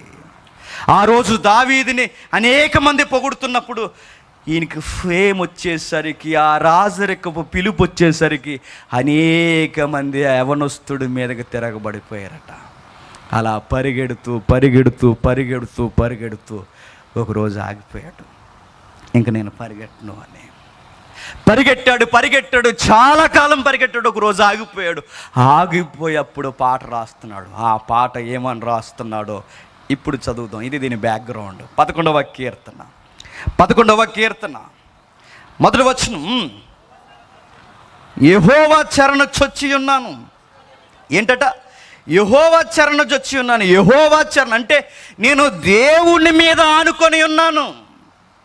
నేను ఇక పరిగెట్టను, నేను ఎక్కడికి పోను, నేను దేవుని చెరణ జొచ్చి ఉన్నాను, నేను దేవుని మీద ఉన్నానంటే వాళ్ళు అన్నారట, లేదు లేదు, పక్షువలే నీ కొండకి పారు పొమ్మని అపోజిషన్ వార్త క్లోజ్ సర్కిల్ చెప్తుందట. మీకు అర్థమవుతుందో లేదో, మన లైఫ్లో కూడా ఈ ప్రాబ్లమ్స్ ఉంటాయండి.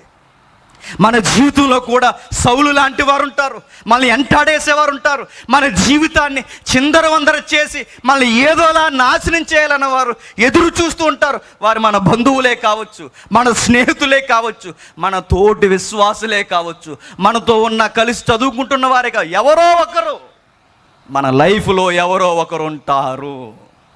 వాళ్ళందరూ దావీదుని ఎలా కొట్టేయాలని చూస్తున్నారట. దావీదుకి చెబుతున్నారు సలహా ఇచ్చి, చదువుదాం. యెహోవా చెరణ చొచ్చి ఉన్నానని దావీదంటే వీళ్ళు అన్నారట, ఏమి చొచ్చి ఉన్నావు, ఇక్కడ ఉండడం నీకు మంచిది కాదు.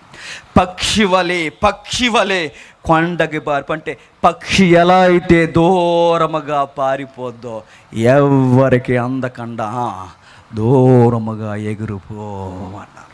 సలహా ఇస్తున్నారు ఎవరికి? దావీదుకి. ఈ కూరులైన మనుషుల మధ్య ఉండే కన్నా పక్షిలాగా దూరంగా పారిపోని మీరు నాతో చెప్పుటయ్యేలా. కిందికి, దుష్టులు ఎల్లెక్కి పెట్టి ఉన్నారు, చీకటి యథార్థుల మీద వేయుటకే తమ బాణమును నారియందు సంధి చేసి ఉన్నారు. పునాదులు పాడైపోగా నీతిమంతులు ఏమి చేయగలరు? యెహోవా తన పరిశుద్ధాలయం. ఆగుదాం, ఏదో లింక్ ఉందో చూడండి, అక్కడ చెప్తున్నాడు. 2 పాయింట్లు మనకి మేజర్గా కీర్తనలో కనబడాలి, లేదా ఆ రచనలో మనం గమనించాలి. అది అందుకే అనుభవాలతో కూడిన పాటలు అని చెప్తున్నాను. ఈ పాటలు వారి జీవితాల అనుభవాల్లో నుంచి ఎవరో అపోజిషన్ ఉన్నారట దావీదుకి, ఎవరో శత్రువర్గం ఉన్నారట, ఎవరో ఇన్ఫర్మేషన్ దావీదుకి తెచ్చారట. వాళ్ళు నిన్ను చంపేయాలని చూస్తున్నారు, వాళ్ళకి బలం ఎక్కువ, వాళ్ళకి నోరు ఎక్కువ, వాళ్ళకి మంద ఎక్కువ, వారిని నిన్ను ఏదో అలా చంపేయాలని చూస్తున్నారు. నీ మేలు కోరి చెప్తున్నావు, ఎక్కడికైనా పక్షిలాగా దూరంగా పారిపో, దూరంగా వెళ్ళిపో. అప్పుడప్పుడు మనకు కూడా సలహాలు ఇస్తారు కదండి గృహిణీలకి, అమ్మ వీళ్ళ మధ్య ఏం పడతావు అమ్మ, ఏ కోవైటు దుబాయో చెప్పండి, ఏసా పాస్పోర్ట్ తీసుకుని వెళ్ళిపో అమ్మ, అక్కడన్నా సుఖంగా ఉండంటారు. నేను చెప్తున్నాను, నువ్వు నిజముగా దేవుణ్ణి నమ్మే బిడ్డవైతే నువ్వెక్కడున్నావో అక్కడే ఉండవు. నువ్వు నిజముగా దేవుని విశ్వసించే వ్యక్తివైతే, ఈరోజు దావీదు నీతో నాతో మాట్లాడుతున్నాడు. ఆయన చెబుతున్నాడు చూడండి, దుష్టులు ఇల్లు ఎక్కుపెట్టిన చీకటిలో వారు బాణాలు వేయడానికి యథార్థుల మీద రెడీగా వారు పొంచి ఉన్నా, ఏ క్షణమైనా వేయడానికి ఉన్నా, నేను ఎక్కడికి వెళ్ళను, ఆయన చెరను జొచ్చి ఉన్నాను, ఆయన చెరను చొచ్చి ఉన్నాను. ఈ పల్లవలోనే ఆయన అనుసరిస్తున్నాడు చూడండి. ఆ మొదటి మాటలోనే అంటున్నాడు, ఎవరెన్ని చేసినంటే వెంటనే 3వ వచనంలో అంటున్నారట, అయ్యో దావీదు నీకేమైనా పిచ్చా అని అడుగుతున్నారు. పునాదులు పాడైపోతే చెప్పండి, నీతిమంతులు ఏమి చేయగలరు? ఆ మాటకు అర్థమేంటి చెప్పండి. పునాదులు పాడైపోతే నీతిమంతులు ఏమి చేయగలరు? పునాదులంటే ఏవైతే బలమైనవో, ఏవైతే కదల్చబడినవో, ఏవైతే లోకానికి, నీతికి, న్యాయానికి, ధర్మానికి ప్రతీకలుగా నిలబడ్డాయో, ఆ జ్యుడిషియల్ ఏదైతే ఉందో న్యాయమే కదిలిపోయింది, చట్టమే కదిలిపోతుంది. న్యాయమే కదిలిపోతే, న్యాయమే అన్యాయమైతే నీతిమంతులు ఎక్కడ నిలబడగలరు? దావీదు. న్యాయం లేదు, జ్యుడిషియల్ అమలు చేసేవారు లేరు, అసలు నీతిమంతుకి రక్షణ లేదు. పునాదులు కదిలిపోతే నీతిమంతులు ఏం చేయగలరు? ఈ లోకం అలాగే ఉంది దావీదు. నీతిమంతులు ఏమీ చేయలేరు, పునాదులు కదిలిపోతున్నాయి. ప్రతి విశ్వాసకి దావీదు ద్వారా మనకు చెప్తున్నా, గుర్తుంచుకోవాల్సిన మాట, మనకు తెలియకుండా అప్పుడప్పుడు మన జీవితంలో పునాదులు చెప్పండి కదిలిపోతాయి. అప్పుడు మనకు అనిపించే మాట ఏంటి చెప్పనా, నా లైఫ్కి ఇక మీనింగ్ లేదా, చావేనా అనిపిస్తుంది. అప్పుడప్పుడు ప్రతి ఒక్కరి లైఫ్లో ఏదో ఒక టైంలో వస్తుందండి ఇది. అప్పుడప్పుడు మన జీవితంలో మన హోప్స్ అన్నీ పోతాయి, ఇక ఏ ఆధారం, ఏ నిరీక్షణ లేదు, ఇక అయిపోయాం, పునాదులు కదిలిపోయాయి, ఇక ఏ ఆధారం లేదు, న్యాయము జరగదు. విశ్వాసికి పెద్ద ప్రశ్న ఏంటంటే, పునాదులే కదిలిపోతే నేనేమైపోవాలి? మీరు న్యూస్ ఫాలో అవుతారు లేదు, కానీ ఒక మాట నేను చెప్తాను, మీరు గుర్తించండి. జ్యుడిషియల్ సరిగా అమలు జరగట్లేదని లాయర్లే ధర్నా చేశారు. తెలుసా మన దేశంలో? మీరు చూసారో లేదో? లాయర్లు, చట్టాన్ని అమలు చేయాల్సిన లాయర్లే రోడ్డెక్కి ధర్నా చేస్తున్నారంటే ఈ చట్టమే కదిలిపోతే నీతిమంతులకి రక్షణ ఎక్కడ చెప్పండి? నోరున్నవాడిదే చట్టం, బలం ఉన్నవాడిదే చట్టం, అధికారం ఉన్నవాడిదే చట్టం. చట్టమే వాడికి చుట్టమైపోతే, దుష్టుడికి చుట్టంలా వెనకాల తిరిగితే నీతిమంతుడు దావీదు ఏం చేయగలవయ్యా? ఈ టైంలో నువ్వు ఎక్కడ ఉండడం మంచిది కాదు. అందుకే నీకు సజెషన్ ఇస్తున్నావు, పక్షిలాగా ఎక్కడికైనా దూరంగా పారిపో. లేదు, న్యాయం జరగదు, బేస్మెంట్ లేదు, నీకు చెబుతున్నావు, ఎక్కడికైనా వెళ్ళిపో, ఎక్కడికైనా వెళ్ళిపో. ఇక్కడ ఉండడం అంత మంచిది కాదు నీకు, నీ ప్రాణానికి ప్రమాదం ఉంది దావీదు, నీ మేలు కోరి చెబుతున్నావు, వెళ్ళిపో. మనమైతే ఏమందామండి? అంతేనంటారా? వెళ్ళిపోమంటారా? కువైట్ వెళ్ళిపోనా? దుబాయ్ వెళ్ళిపోనా? లేదా ఎక్కడ సిగ్నల్ లేని ఏరియాకి ఏజెన్సీకి వెళ్ళిపోనా? చెప్పండి, ఎక్కడికి వెళ్ళిపోమంటారు? నేను అడుగుతున్నాను. శ్రమలకు ఎదురెళ్ళకుండా, శ్రమలను చూసి పిరికివారుగా చచ్చిపోవాలని కోరుకునే దేవుడు మన దేవుడు కాదు. మన దేవుడు ఎలాంటోడు చెప్పనా? మోయగలిగిన శ్రమలను మన జీవితంలోనికి ఆయనే వెల్కమ్ బోర్డు పెట్టి, టూలోడ్ బోర్డు పెట్టి మరీ పిలుస్తాడట. ఆయన మనం నమ్మాడు. ఆయన నా కొడుకు, నా కూతురు ఈ శ్రమను ఎదురిస్తారో చూస్తూ ఉండని సాతానుగాడితోనే సవాల్ చేస్తారంట ఆయన. ఇందాక సహోదరి పాట పాడుతూ యోబు జీవితంలో ఆ రచనలు రాసుకొచ్చారు, చక్కటి లైన్ అది. యోబు జీవితంలో ఏమైంది? యోబుకి సంబంధం లేని కష్టాలు వచ్చి మీద పడ్డాయి. ఏం చేశాడండి దావీదు? వాళ్ళిద్దరూ సవాల్ చేసుకోవడం ఏంటి? దావీదు యోబు పక్షాన దేవుడు మాట్లాడడం ఏంటి? ఆ దయ్యం సాతానుగాడు వచ్చి నీ కొడుక్కి సెక్యూరిటీ ఇచ్చేవి కనుక అలా ఉన్నాడని సాతానుగాడు సవాల్ చేయడం ఏంటి? దేవుడు అన్న మాట్లాడి చెప్పిన, యోబు నా మనిషి, యోబు నా మనిషి, కష్టమే వచ్చినా, కన్నీరే వచ్చినా, పునాదులు కదిలిపోయినా, కొడుకులు కూతుర్లు ఆవిరైపోయినా నన్ను విడవని యథార్థవంతుడు నా కొడుకు యోబు. వెళతావా? వెళ్ళన్నాడు. మన దేవుడు ఎలా అంటాడు చెప్పిన? శ్రమ వచ్చిన వెంటనే దాక్కుండిపోతావని కోరుకోడు, నిలబడమంటాడు ఆయన. నిలబడు.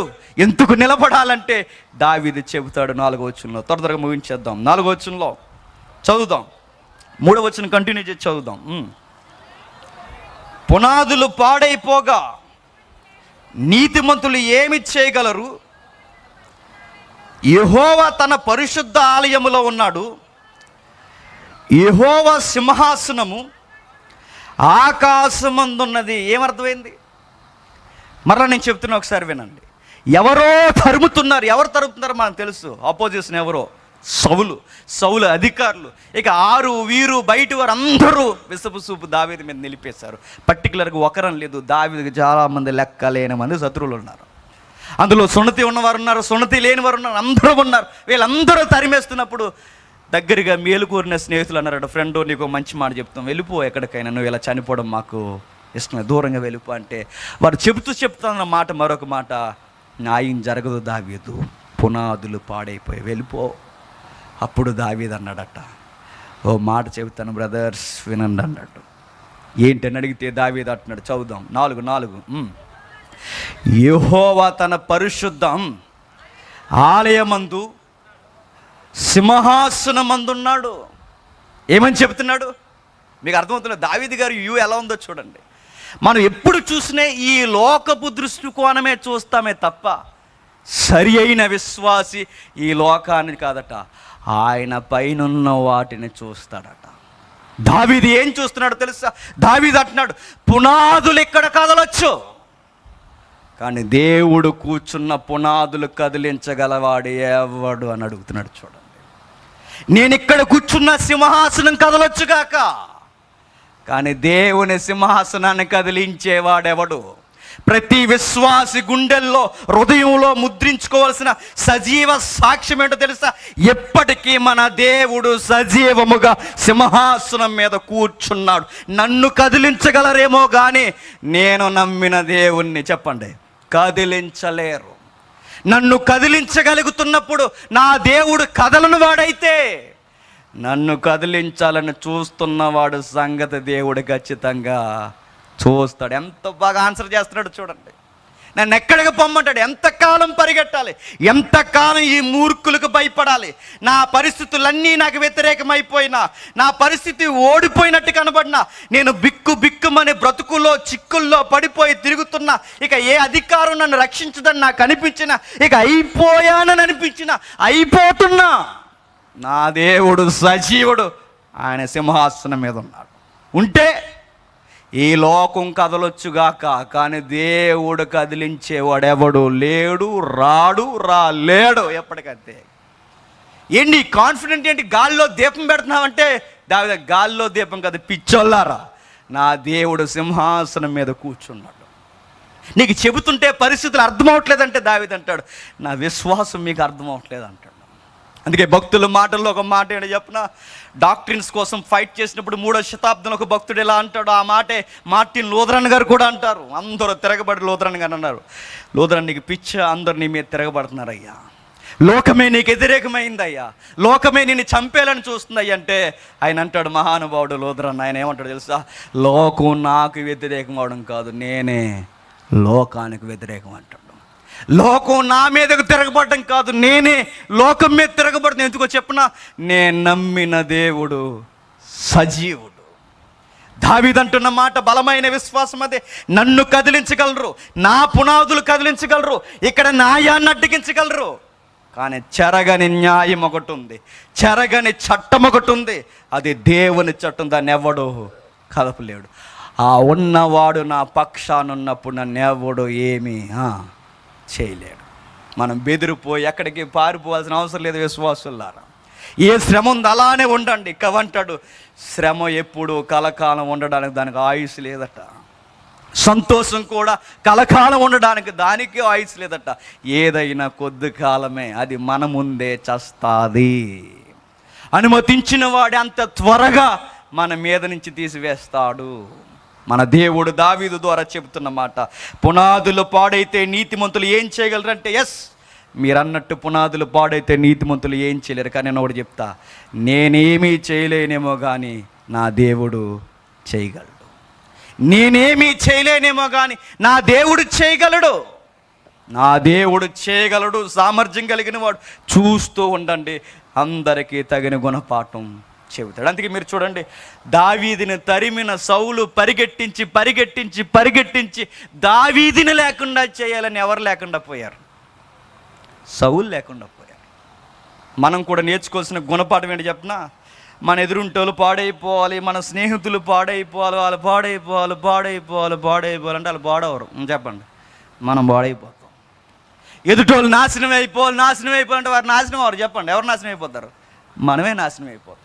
ఒకరిని చూసి మనం అసూయ పడిపోతే ఆడు రోజుకి ఎదిగిపోతాడు, మనం దిగిపోతాం. గుర్తెట్టుకోండి, ఎప్పుడు మనకు కావాల్సింది ఎదుటి వారి మంచిని మనం చెప్పండి కోరాలి. దావీదు ఎంత ఆప్షన్ వచ్చిందో తెలుసు దావీదుకి.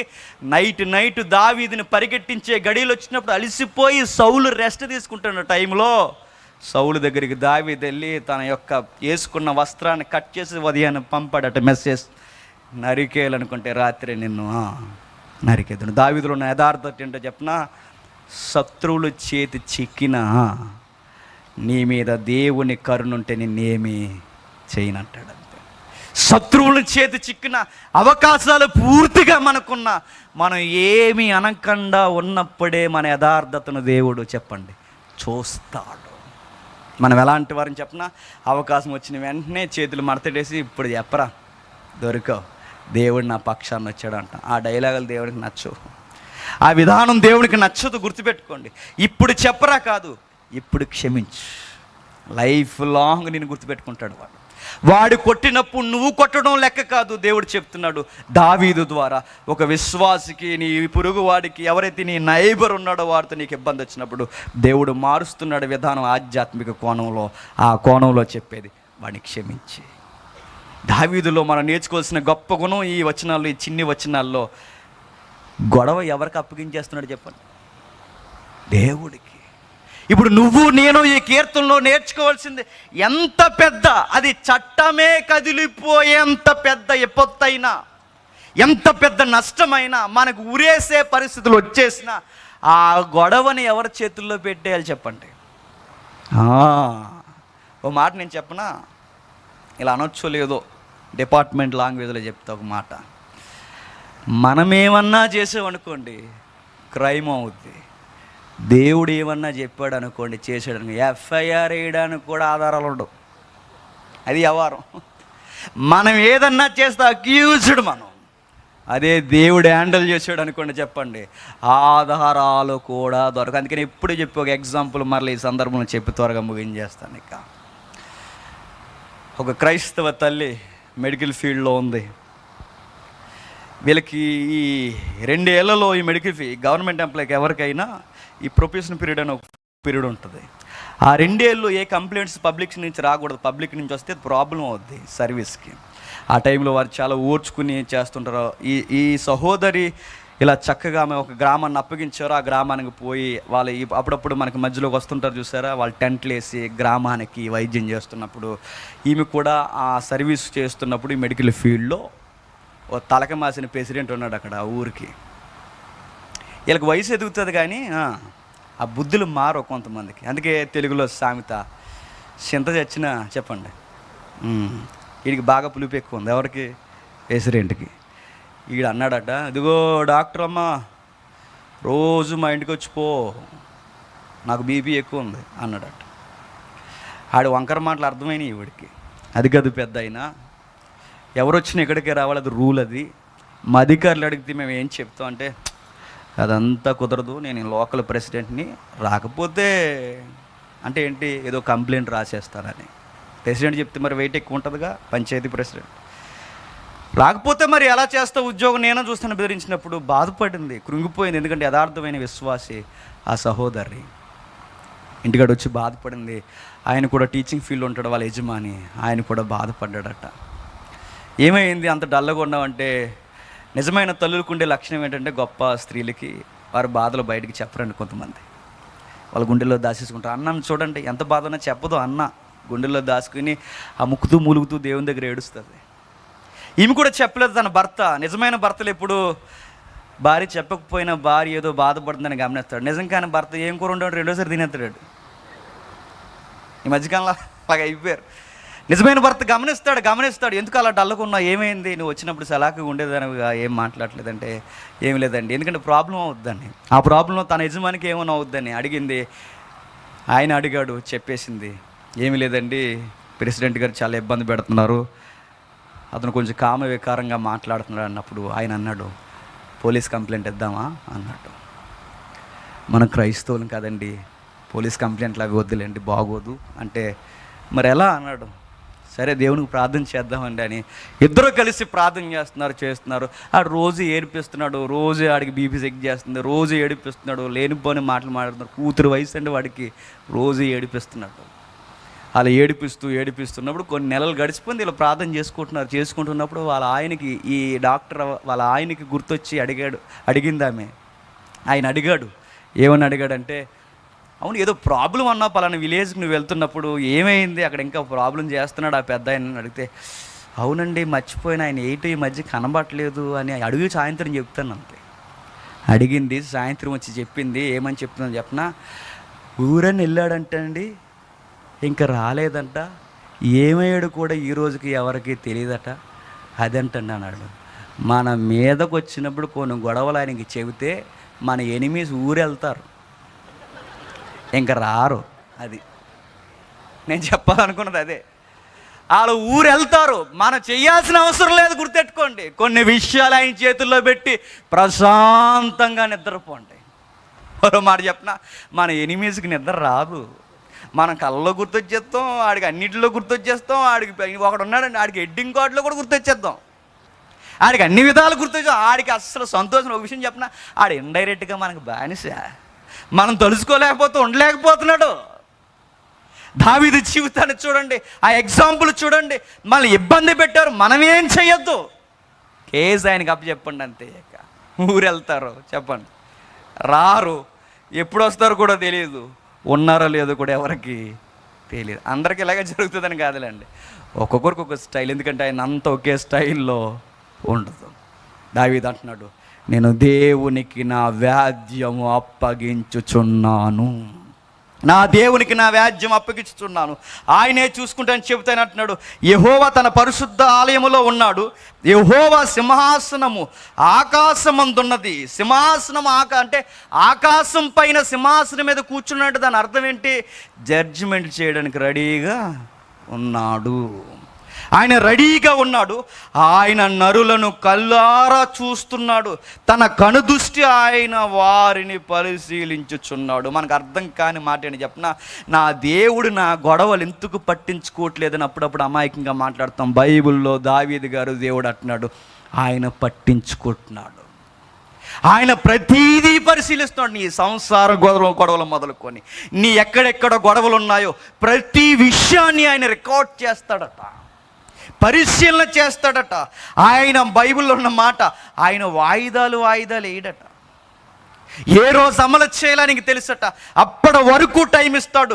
దావీదు అదే అంటున్నాడు, ఆయన చూస్తున్నాడు. మనకు అర్థం కాని మాట ఏంటంటే, నా గొడవలకి ఇంకా సమాధానం రావట్లేదటని మనం గుర్తుపెట్టుకోవాల్సింది. మనం అనుకున్నప్పుడు సమాధానం రాదు, చెప్పండి. ఆయన అనుకున్నప్పుడు వస్తుంది. అది ఎప్పుడు వస్తుందో తెలియదు, కానీ వస్తుంది. పక్కా విశ్వాసం ఏంటంటే, న్యాయము దేవుడు ఖచ్చితముగా తీరుస్తుంది. అది ఎప్పుడు అన్నది నాకు తెలియదు. విశ్వాస గుండెల్లో ఉండాల్సిన మాట అని చెప్పిన, నేను ఏమైపోయినా, నా పరిస్థితులు నన్ను బిగించేసిన ఆయన చూస్తున్నాడు. మీకు బైబిల్ చదివే అలవాటు ఉంటే ఒక మాట నేను చెప్తాను. విలాప వాక్యాలు ఉంటుంది బైబిల్లో. విలాపం అంటే ఏంటండి?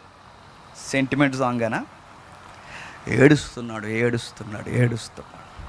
విలాప వాక్యాలు రాసిన రైటర్ ఎవరు? యెర్మియా గారు విలాప వాక్యాలు రాస్తున్నప్పుడు మీరు గమనించారు లేదు, 3వ అధ్యాయం 22 నుండి 26 వరకు విచిత్రమైన వచనాలు ఉంటాయండి. అక్కడ అంటున్న మాటల్లో ఒక మాట ఏంటో తెలుసు, మీరు ఇంటికి వెళ్తారు, చదవండి, టైం అయిపోయింది. అక్కడ అంటున్న మాట ఏంటో చెప్పిన, చిత్రమైన దృశ్యం యెర్మియా చుట్టూ అలుముకుందట. చిత్రమైన దృశ్యం ఏంటో చెప్పిన, యెరూషలేము పునాదులు కదిలిపోయాయి, యెరూషలేము గోడలు రోజు రోజుకి తగలడిపోతున్నాయి, నీతిమంతులను చంపేస్తున్నారు. యెర్మియా పిల్లల్ని, మనవళ్ళు ఎవరైతే ఆయన బంధువర్గం ఉన్నారో వాళ్ళందరినీ చంపేస్తున్నారు. రాజులు ఎగిరిపోయారు. బబులోను, మాదీయులు వీళ్ళందరూ దండయాత్రలు బాహాటంగా కనబడుతున్నాయి. యెరూషలేము ఏదైతే ఉందో నేలమట్టానికి వంచేశారట. యెర్మియాకి ఆప్తులు, బంధువులు, స్నేహితులు అందరూ ఎగిరిపోయారట. ఆ టైములో దావీదు ఏమన్నాడో తెలుసా? క్షమించండి, యెర్మియా విలాప వాక్యాలు రాస్తూ ఏమన్నాడో తెలుసా? ఎంతైనా నా దేవుడు నమ్మదగినవాడు. అదేంటి? ఏటో పక్క నీ యెరూషలేము సిటీ పడిపోతున్నప్పుడు, నీ వర్గాన్ని చంపేస్తున్నప్పుడు, నీ పిల్లలు, మనవళ్ళు ఎవరైతే ఈ వరసైన వారు ఉన్నారో వీళ్ళందరూ చంపబడుతున్నప్పుడు, ప్రజలు ముక్కలుగా తునాతునకలై అభిషక్తుడే ఎగిరిపోయినప్పుడు, రాజే లేనిపోయినప్పుడు ఇంకా దేవుడు అంటే యెర్మియా అంటాడు, ఇంకా దేవుడే. ఎన్ని జరిగిపోయినా దేవుడే. ఆయన అనుమతిస్తున్నాడంటే ఆయన జడ్జిమెంట్ ఏదో ఉంది. నేను ఎదురు మాట్లాడినాను. శ్రమ వచ్చినా, బాధ వచ్చినా, పునాదులే కదిలిపోయినా, నా లైఫ్ అయిపోయిందని నా చుట్టూ ఎటకారం చేసినా, నన్ను ఎవరు ఏమన్నా, చావు నా దగ్గరకు వచ్చి అది కూడా నన్ను ఎక్కిరించిన, నా స్నేహితులు నువ్వు అయిపోయావురా అని నన్ను గిచ్చేసిన, ఎవరేమన్నా నా దేవుడు ఎంతైనా నమ్మదగినవాడు. యెహెజ్కేలు కూడా అంటాడండి, చుట్టూ పరిస్థితులు ఘోరంగా, న్యాయము, లంచాలకు ఎగుబడి, వ్యభిచారం రోజు రోజుకు పెరిగిపోయినప్పుడు యెహెజ్కేలుకి ఎన్నో ప్రశ్నలు ఉంటాయి. యెహెజ్కేలు అంటాడు, దేవుడు గొప్పవాడు అంటే. ఇదేంటి ఈ ప్రశ్నల మధ్య, ఈ తిక్కల వాతావరణం మధ్య దేవుడు గొప్పవాడేంటి? భక్తుల నోటేంటి చెప్పిన, పరిస్థితులు మనకు అనుకూలం లేకపోయినా దేవుడే చెప్పండి గొప్పవాడు. దావీదు అంటున్నది అదే, పక్షి వలె నేను ఎక్కడికి పరిగెట్టను, నేనుంటా, ఆయన చెరన జొచ్చి ఉన్నా. ఆ ఉన్నవాడు ఆ రోజున్నాడు, ఆ ఉన్నవాడు నిన్నున్నాడు, ఆ ఉన్నవాడు నేడున్నాడు, ఆ ఉన్నవాడు రేపుంటాడు, ఉన్నవాడు ఎప్పుడు ఉంటాడు కనుక నేను ఎక్కడికి వెళ్ళను, ఎక్కడే ఉంటానన్నాడు. ఆయన చెరను జొచ్చి ఉన్నా, నేను ఎక్కడికి వెళ్ళను.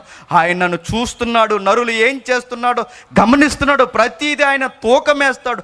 యెహోవా నీతిమంతుని పరిశీలించును, దుష్టుల బలాత్కార శక్తులను ఆయనకు అసహ్యులు, దుష్టుల మీద ఆయన ఉరుములు కురిపించును, అగ్ని గంధకములు వడగాలియు వారికి పానీయ భాగములు. అది ఎప్పుడు అవుతుందో నాకు తెలియదు, కానీ పక్కా అవుతుంది. అది ఎప్పుడు అవుతుందో తెలియదు. సౌలు ఎంతకాలం పరిగెట్టిస్తాడో పరిగెట్టించనివ్వండి, ఎంతకాలం తరిమేస్తారో తరిమినివ్వండి, ఎంతకాలం నన్ను పొడి చేయాలనుకుంటారో పొడి చేయనివ్వండి, ఎంతకాలం ఏమవుతుందో చేయనివ్వండి.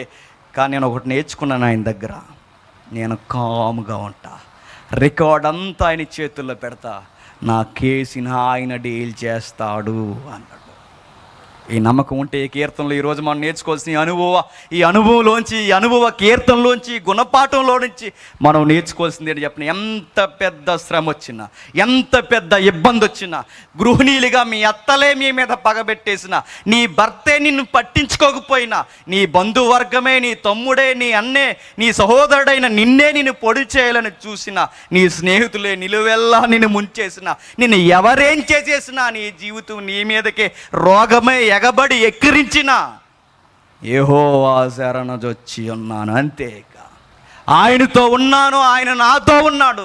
నేను కదిలింపబడిన క్రొత్త నిబంధనలో కూడా మనకిచ్చిన గొప్ప కితాబు లాంటి వాగ్దానం ఏంటో చెప్పిన, సదాకాలము మీతో నేను ఉంటాను.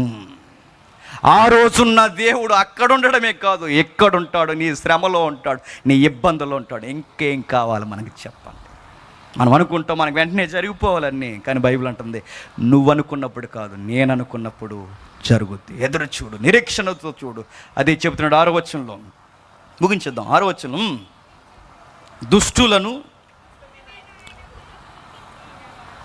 దుష్టుల మీద ఆయన ఉరులు గురిపించును, అగ్నిగంధకములు వడగాలియు వారికి పానీయ భాగమగును. చూసారా, దుష్టుల సంగతి ఆయన చూసుకుంటాడు. మరి నువ్వేం చేస్తావు దావీదంటే, ఆ 3-4 కీర్తనలు అంటాడు, నేను ప్రశాంతంగా రెస్ట్ తీసుకుంటా అన్నాడు. ఏం చేస్తాడట? రెస్ట్. నేను ప్రశాంతంగా నిద్రపోతాను. దేవుడు ఇచ్చిన గొప్ప బహుమానాల్లో ఒక బహుమానం ఏంటో చెప్పనా, పరిస్థితులు ఎలా ఉన్న టైంకి తినేసి చెప్పండి, రెస్ట్ తీసుకోవడం. నీకు రెస్ట్ లేకుండా కలలో కూడా వాళ్ళు గుర్తొచ్చేస్తున్నారంటే నీకు విశ్వాసం లేదు, భ్రష్టుడివి, గుర్తెట్టుకో. నీ పరిస్థితులు ఎలా ఉన్నా ఆయన నమ్ము, నువ్వు రెస్ట్లోకి వెళ్ళిపో, అంతే. ఇక పేతురు గారిని రేపో మాపో చంపేద్దామని సెరసాల్లో పెడితే గుర్రెట్టి నిద్రపోయేటట్టు ఎవరు? మనమైతే ఏం చేద్దాం, రేపు అనగానే ఈరోజు చచ్చిపోదాం, మనం చచ్చిపోవాలి. మనం రేపు యాకోబుని చంపేశారు అప్పటికే కత్తితో. ఇక రేపు పండగ టైంలో ఆ హెరోదు అన్నవాడు పేతురుని చంపడానికి రెడీ పెడితే, పేతురు గారు లోపల ఆ సెరసాలు చాలా భయంకరమైన చరిత్రలో, ఆ లోపల ఆ చిన్న చిన్న నల్లులు, ఆ జలగులు, ఆ చిత్తడి జైలు మధ్య పేతురుని పెట్టేస్తే, పేతురు గారి కాళ్ళకి బండేసి బిగించేస్తే లోపల ఆయన ఏం చేస్తాడంటే ప్రశాంతంగా ఎంత నిద్రపోయి చెప్పినా దేవదూత వచ్చి లేపినా కలనుకుంటున్నాడట. విశ్వాసులు ఎలా ఉంటారు చెప్పినా, పునాదులు కదిలిపోయినా, లోకమే తెగరబడిపోయినా, అమలాపురం అంటడిపోయినా, అదే తగులుతుందిగా, ఏమైపోయినా నా దేవుడు సజీవుడు, ఆయన సింహాసనం మీద ఉన్నాడు, ఆయన చెప్పండి చూసుకుంటాడు. దావీదు నీకు నాకు ఇస్తున్న భరోసా, విశ్వాసపు కళ్ళద్దాల్లోంచి చూడు తప్ప మన కళ్ళద్దాల్లో నుంచి లోకాన్ని చూసాము, బెదిరిపోయి ముందే సూసైడ్ చేసుకుని చచ్చిపోతాం. అందుకే కీర్తన భలే కీర్తన అండి. ఈ కీర్తన మనం పట్టించుకోము. మనం ఈ ఒక కీర్తన ఎలా ఉంటే ఈ కీర్తనలన్నీ చదివితే, అందుకే బైబిల్కి హృదయం ఉంటే, ఆ హృదయ స్పందన సంగీతం అయితే అది బైబిల్ కీర్తనలు అవుతుంది అన్నాడు కవి. ఆ హృదయంలో ఎంత ఓదార్పు మనకుంటే ఇలాంటి కీర్తనలు నిర్లక్ష్యం చేయకండి, చదువుతాం. ఈ సినిమా పాటలు చెత్త ఇవన్నీ కాదండి, ఈ కీర్తనలు చదవండి. ఇవి మనకు పాఠాలు. సినిమా పాటలు ఏమి నేర్పుతాయండి? ఘంటసాల దగ్గర నుంచి నేర్పింది ఏంటంటే పిట్టల సాంగ్లే కదండి మనకు నేర్పింది. ఘంటసాల గారి పాట ఏంటండి? ముగించేస్తానులేండి. ప్రసంగికులకు ఒక టెక్నిక్ ఉంటుందట, ప్రసంగం అంతట్లో నచ్చే మాట ఏంటి చెప్పనా, ముగించేస్తాను మాట నచ్చుతుందట. ఏ మాట? అదో టెక్నిక్. అది నిజంగానే ముగించేస్తాను, మీ మీద ఒట్టు, నిజంగానే ముగించేస్తాను, అయిపోయింది. మళ్ళీ ఇది ఒక తిక్కల ప్రశ్న అడుగుతారు, థియలాజికల్ క్వశ్చన్లో, ఏదో ఒట్టేయకూడదండి. ఒట్టేయొద్దని బైబిల్లో లేదు. నువ్వు మాట మీద నిలబడే వ్యవహారం కాదు కనుక ఒట్టేయద్దు అన్నాడు ఆయన. ఒకవేళ అడిగితే క్రొత్త నిబంధనలో మాట ఇవ్వు, మాట ఇచ్చే ముందు నిలబడదంటే ఇవ్వు. అది మా ఒట్టే చెబుతున్నా, ముగించేస్తా. విషయం మనం ముందుకెళ్తున్నప్పుడు అక్కడ రాయబడిన విషయం చూడండి. ఘంటసాల దగ్గర నుంచి సినిమా సాంగ్లు మనకి ఏం నేర్పించండి? ఘంటసాల గారు కానీ ఆ రచనలో కానీ మీరు చూడండి. ఏం ఉసిపోకి ఈ కవులు ఎక్కడికి వెళ్తారంట? ఎలా రాశారు సార్ మీరు పాటని? సీరియస్గా ఇలా నోసుల దగ్గర, అదే మూతుల దగ్గర మైకులు పెట్టేస్తే అలా సీరియస్గా మనకి ఇలా కూర్చుని ఆ టీవీ నైన్లో టీవీలో కూర్చుని ఇలా చైర్ మీద ఇలా తిరిగి సీరియస్గా మనం చెప్తున్నాం. మేము ఆ రోజుల్లో ఆ పాట ఎలా రాసామంటే, ఆ టైంలో మేము అలా వెళ్తున్నప్పుడు గోదావరి గట్టుకు వెళ్ళాం, గట్టు దగ్గర కూర్చున్నప్పుడు ఏమైంది సార్ అంటే, అలా చూస్తూ ఉండగా గోదావరి గట్టు మీద చెప్పండి ఏం కనబడదు? మీకు తెలుసు, చెట్టు కనబడింది. చెట్టు మీద ఇంకేం కనబడుతుంది? పెట్ట కనబడింది. పెట్ట మీద అంటే ఆ పెట్టకు ఒక హృదయం ఉంది, ఆ హృదయంలో ఏముందని అనుకున్నాను, అప్పుడు వచ్చింది ఆ పాట అనగానే. సార్ వాటే రైటర్ సార్ మీరు అంటాం. మనకు రూపకలంకారం ఏంటి చెప్పనా? ఆ చెట్టు మీద ఉన్న పెట్ట కాదు, అది ఏ పెట్టో మనకు బాగా తెలుసు. ఆ రోజు నుంచి ఈ కందిరీగల పెట్టల కోసం రాశారు తప్ప మన బతుకుల కోసం రాసినోడు ఎవడైనా ఉన్నాడా? రాయడం రాదు. ఈ లోకపు కవులు మనల్ని పాడు చేయడానికి తప్ప మనల్ని బాగు చేయడానికి కాదు. ఇదిగో ఇక్కడ యథార్థమైన ఆత్మపూర్ణమైన కవులు ఉన్నారు. ఇవి చదవండి, బాగుపడతారు. ఆ దొంగ పాటలు నమ్మకండి, పాడవుతారు. అక్కడ చెప్పే పాటలు ఎలా ఉంటాయి? గాల్లో తేలినట్టు. ఇదే గాల్లో ఎవడ తేలుతాడండి? న్యూటన్ గ్రావిటీకి వ్యతిరేకం ఆ పాట. గాల్లో తేలినట్టు స్పూన్ టన్ను బరువు అయిపోయింది, మొఖం అయిపోయింది, ఇక రోగం వచ్చింది, గుర్తెట్టుకో. ఏమైపోయింది? ఈ చెత్త లెసన్లన్నీ విన్నాంగా మారకముందు. నా చిన్నప్పుడు ఒక పాట ఉంటుందండి, అది నేను 8th క్లాస్ ఉన్నప్పుడు వచ్చింది. అది గర్ల్ ఫ్రెండ్స్ లేని లైఫ్ వేస్ట్రా, గర్ల్ ఫ్రెండ్ ఉంటే జీవితానికి బూస్ట్రా గడదు గుడ్డ పరస ఖాళీ. ఎవడు చెప్పాడు నీకు? ఎవడు చెప్పాడు? సోది ఇదంతా గుర్తెట్టుకోండి. మనకు భగవంతుడు ఉండాలి, భగవంతుడి జీవితంలో. ఆ భగవంతుడి జీవితంలో మనం తూగుతూ ఉండాలి, ఆనందిస్తూ ఉండాలంటే గుర్తుపెట్టుకోండి, బైబుల్ రచనలు చదవండి. పిల్లలారా, దేవుని కుమారులారా, నా తోటి వయస్కులారా, మీ అందరికి చెప్తున్నాను, బైబుల్ రచనలు చదవండి, మన జీవితాన్ని బాగు చేస్తుంది. దావీదు చూడండి, మనకి ఎంత ఇన్స్పిరేషన్గా ఉన్నాడో. చిన్నప్పటి నుంచి రాజు వరకు ఎలా ఎదిగాడో చూడండి. ఎనిమీస్ని కూడా ఎలా వ్యతిరేకించి ఎలా ఆన్సర్ చేస్తున్నాడు చూడండి. దావీదు చెప్పేశాడు, ఆయన ఉన్నాడు, సదాకాలం ఉన్నాడు. అయితే ఒక సూత్రం మనం నేర్చుకోవాలట. అదే దావీదు కీర్తన 116 చివరి వచనం ఇది. దావీదు 116వ కీర్తన 116వ కీర్తన 5-6 వచనాలు. 116వ కీర్తన 5-6 వచనాలు. యెహోవా దయాళుడు, నీతిమంతులు, మన దేవుడు వాత్సల్యము గలవాడు, యెహోవా సాధువులను కాపాడును. సాధువులంటే స్వామీజీలు కాదు, సాధువులంటే అమాయకులు, సాధువులంటే గొడవలకి పోనివారు, సాధువులంటే నెమ్మదస్తులు, సాధువులంటే కామ్ గోయింగ్ పర్సనాలిటీ కలిగిన వాళ్ళు, సాధువులంటే ప్రతీది ఆయనకు అప్పగించేవారు. అంటే దేవుడు ఈ వాక్యంలో మనకేం చెప్తున్నాడు చెప్పనా? నీ జీవితంలో ఎన్ని బరువులు ఒడిదుడుకులున్నా నాకిచ్చే, మీ చింత యావత్తు చెప్పండి నా మీదై, నా చిత్తమేంటో తెలుసుకో. నీ జీవితంలోకి వస్తున్న ప్రతి కష్టాన్ని ఇరిసేసే బాధ్యత నాది. దావీదు రైటర్ రచనలో ఒక మాట ఏంటో తెలుసా? దుష్టుల పళ్ళు ఎరగొట్టువాడువు నీవే అంటాడు ఆయన. శత్రువుల దవడ ఎరగొట్టువాడువు నీవే. ఆయన ఎరగొడితే ఒక లెక్క, మనం ఎరగొడితే చెప్పండి చట్ట ప్రకారం ఒక లెక్క. అందుకే మనం ఏమీ అనొద్దు. ఈ కీర్తన నీకు నాకు ధైర్యం. శత్రువు ఎవరైనా, మీకు బ్రాకెట్ ఇస్తున్నాను, ఆ బ్రాకెట్లో మీ ఎనిమి ఎవరో మీరే ఫుల్ చేయండి. ఆ ఫుల్లింగ్ ఎలా అంటే ప్రేయర్ చేయండి. మీ శత్రువులు ఊరెళ్తారో లేకపోతే ఎక్కడికి వెళ్తారో ఆయన చూసుకుంటాడు. ఆ తర్వాత ఇష్టం. నా దేవుడు వాత్సల్యం గలవాడు, సజీవుడు, సింహాసనం మీద ఉన్నాడు. ఆయన సాధువుల విషయంలో చెప్పండి కలగజేసుకుంటాడు. అందుకే క్రొత్త నిబంధన తిమోతి కానీ, ఆ పత్రికల్లో కానీ, పేతురు పత్రికలు రాస్తున్నప్పుడు కానీ ఆయనను నీతిమంతుల మీద ఆయన కనుదృష్టి ఎప్పుడూ ఉందట. అమాయకులను ఆయన ఎప్పుడూ కాపాడుతూ ఉంటాడట. ఆధారం లేక పునాదులు కదిలిపోయిన వారు ఆయన వైపు చూస్తే ఆయన పట్టించుకుంటాడట. పట్టించుకున్నవాడు ఉన్నాడు. దావీదు కాలంలో సింహాసనం మీద ఉన్నాడు, ఈ రోజుకున్నాడు, రేపు ఉంటాడు, ఎప్పుడు ఉంటాడు. నీ దేవుడు దావీదుని కాపాడినవాడు నిన్ను నన్ను కాపాడునుగాక. మీ అందరినీ దేవుడు దీవించునుగాక. ఆమేన్. ప్రార్థన చేసుకుందాం. ప్రేమగల తండ్రి, కృపగల దేవా, అందరికీ సంగతులు అర్థమయ్యాయో నాకు తెలియదు తండ్రి. నిజమే తండ్రి, ఈ లోకపు రచనలు తండ్రి వట్టివి, మాయా స్వప్నములు తండ్రి, మమ్మల్ని మోసం చేసే దుష్టమైన కవి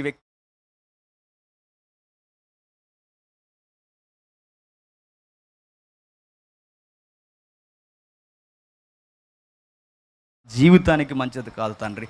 మా జీవితానికి ఓదార్పుని, నెమ్మదిని, నిరీక్షణ, విశ్వాసము కలగచేసే చక్కటి గీతాలు మీరు పొందుపరిచారు తండ్రి. మనిషికి హృదయాన్ని మధ్యలో ఉంచినట్టుగా తండ్రి ఈ బైబిల్ గ్రంథానికి మధ్యస్థం చేసి హృదయ స్పందనలా తండ్రి ఈ కీర్తనలు పెట్టారు తండ్రి. ఇవి చదవాలి తండ్రి. మా భారము, మా బాధ్యత, మాట్లాడే విశ్వాసము మాకు నేర్పించారు. దావీదు ద్వారా మాకు ఎన్నో విషయాలు అర్థమయ్యాయి తండ్రి. దావీదుని ఆ రోజు కాపాడిన మీరు ఈరోజు మా కష్టాల కన్నీళ్ళలో కాపాడతారు. పునాదులు పాడైన మీ సింహాసనం కదిలించగలవాడు ఎవడు తండ్రి? మిమ్మల్ని కదిలించగలవాడు ఎవడు తండ్రి? మీరు మాతో ఉంటే మాకు శత్రువు ఎవరు? పౌలు అన్న మాట గొప్పది తండ్రి. ఆయన అన్న మాట చాలా గొప్పది. కరువైనను, ఖడ్గమైనను, విపత్తు అయినను, శ్రమ అయినను, బాధ అయినను నా క్రీస్తు నుండి నన్ను వేరు చేయలేవన్నారు తండ్రి. ఆ కంకణం కట్టుకుని ముందుకు నడుస్తున్న అందరినీ దీవించండి. ముఖ్యముగా తండ్రి ఈ సంగీతానికి ముఖ్య కారకులైన తండ్రి అన్నగారు తండ్రి జేకే కిష్టపర్ గారిని బట్టి తండ్రి ఎంతగానో ప్రార్థిస్తున్నాం తండ్రి. ఆయన రచనలు, ఆయన ఇస్తున్న సంగీతం గొప్పది తండ్రి. ఆయన మీ కొరకు అంకితం చేసుకున్న విధానం గొప్పది తండ్రి. ఆయన సాక్ష్యం మేము విన్నాం. నిజమే తండ్రి. ఆయన లేవనెత్తబడినప్పుడు ఆ కృతజ్ఞత కలిగి ఎల్లకాలం మీ కొరకు తండ్రి వాడబడాలని కట్టుకున్న ఆ కంకణం తండ్రి గొప్పది తండ్రి. పరిచర్యలో ఇంకనూ గొప్పగా వాడుకోండి. ఆయన చుట్టూ ఉన్న కుటుంబాన్ని జ్ఞాపకం చేసుకోండి. వారికి ఇచ్చిన బిడ్డలను దీవించండి, వర్ధలింప చేయండి. వారి జీవిత భాగస్వామిని ఇంకనూ తండ్రి ఘనంగా వాడుకోండి. వారి కీర్తనలు, వారి యొక్క తండ్రి రచనలు, వారి యొక్క తండ్రి గానము తండ్రి క్రైస్తవ్యానికి మా తరాల్లో ఎంతగానో ఉపయోగకరంగా మాకు తండ్రి మా జీవితాలకు తండ్రి వినడానికి, సంతోషించడానికి, భక్తిగా నడవడానికి ఎంతో తండ్రి చక్కటి పాత్రగా వారు వాడబడుతున్నారు. ఇంకనూ వారికి కావాల్సిన ఆరోగ్యమును, ఆర్థిక సహాయమును మీరు అనుగ్రహించండి. అలాగే నిసి గారిని, పిలుపన్ని, వచ్చిన సహోదరిమణుల్ని, ఎవరైతే సారోని సిస్టర్స్ ఉన్నారో తండ్రి ఆ సహోదరిమణులు అందరినీ తండ్రి సంగీతాన్ని అందించిన తండ్రి ప్రతి ఒక్క కుమారుడిని మీరు జ్ఞాపకం చేసుకోండి. ముఖ్యముగా తండ్రి ఈ సభలకు కారణమైన తండ్రి అన్నవారిని, వారి బృందాన్ని తండ్రి ఎవరైతే ఉన్నారో తండ్రి ప్రత్యక్షంగా పరోక్షంగా కష్టపడ్డారో వారి కష్టం ఒమ్ము కాదు తండ్రి. మాకు పరిచయాలు తండ్రి ముఖాముఖిగా లేకపోయినా ఆత్మానుసారంగా మాకు పరిచయాలు పెంచుతండి. ఈరోజు మాకు వాక్యం చెప్పడానికి ఇక్కడ సమయాన్ని ఇచ్చిన ఈ కుమారుని బట్టి ఎంతగానో స్తుతిస్తున్నాం తండ్రి. ఈ కష్టం వృధా అయిపోలేదు. ఎందరో ఈ వాక్యం విన్నారు, కథలని ఆసక్తి తండ్రి వారికి ఇచ్చారు. దీన్ని బట్టి ఎంతగానో మేము స్తుతిస్తూ మా శత్రువులను కూడా తండ్రి మీరు ప్రేమించి వారిని కూడా మారుస్తారని అర్థిస్తూ సమస్త మహిమ ఘనత మీకే ఆరోపిస్తూ అన్ని విధాలుగా లొంగిపోతూ క్రీస్తున్నామని ప్రార్థన సమర్పిస్తున్నాం తండ్రి. Amen, amen.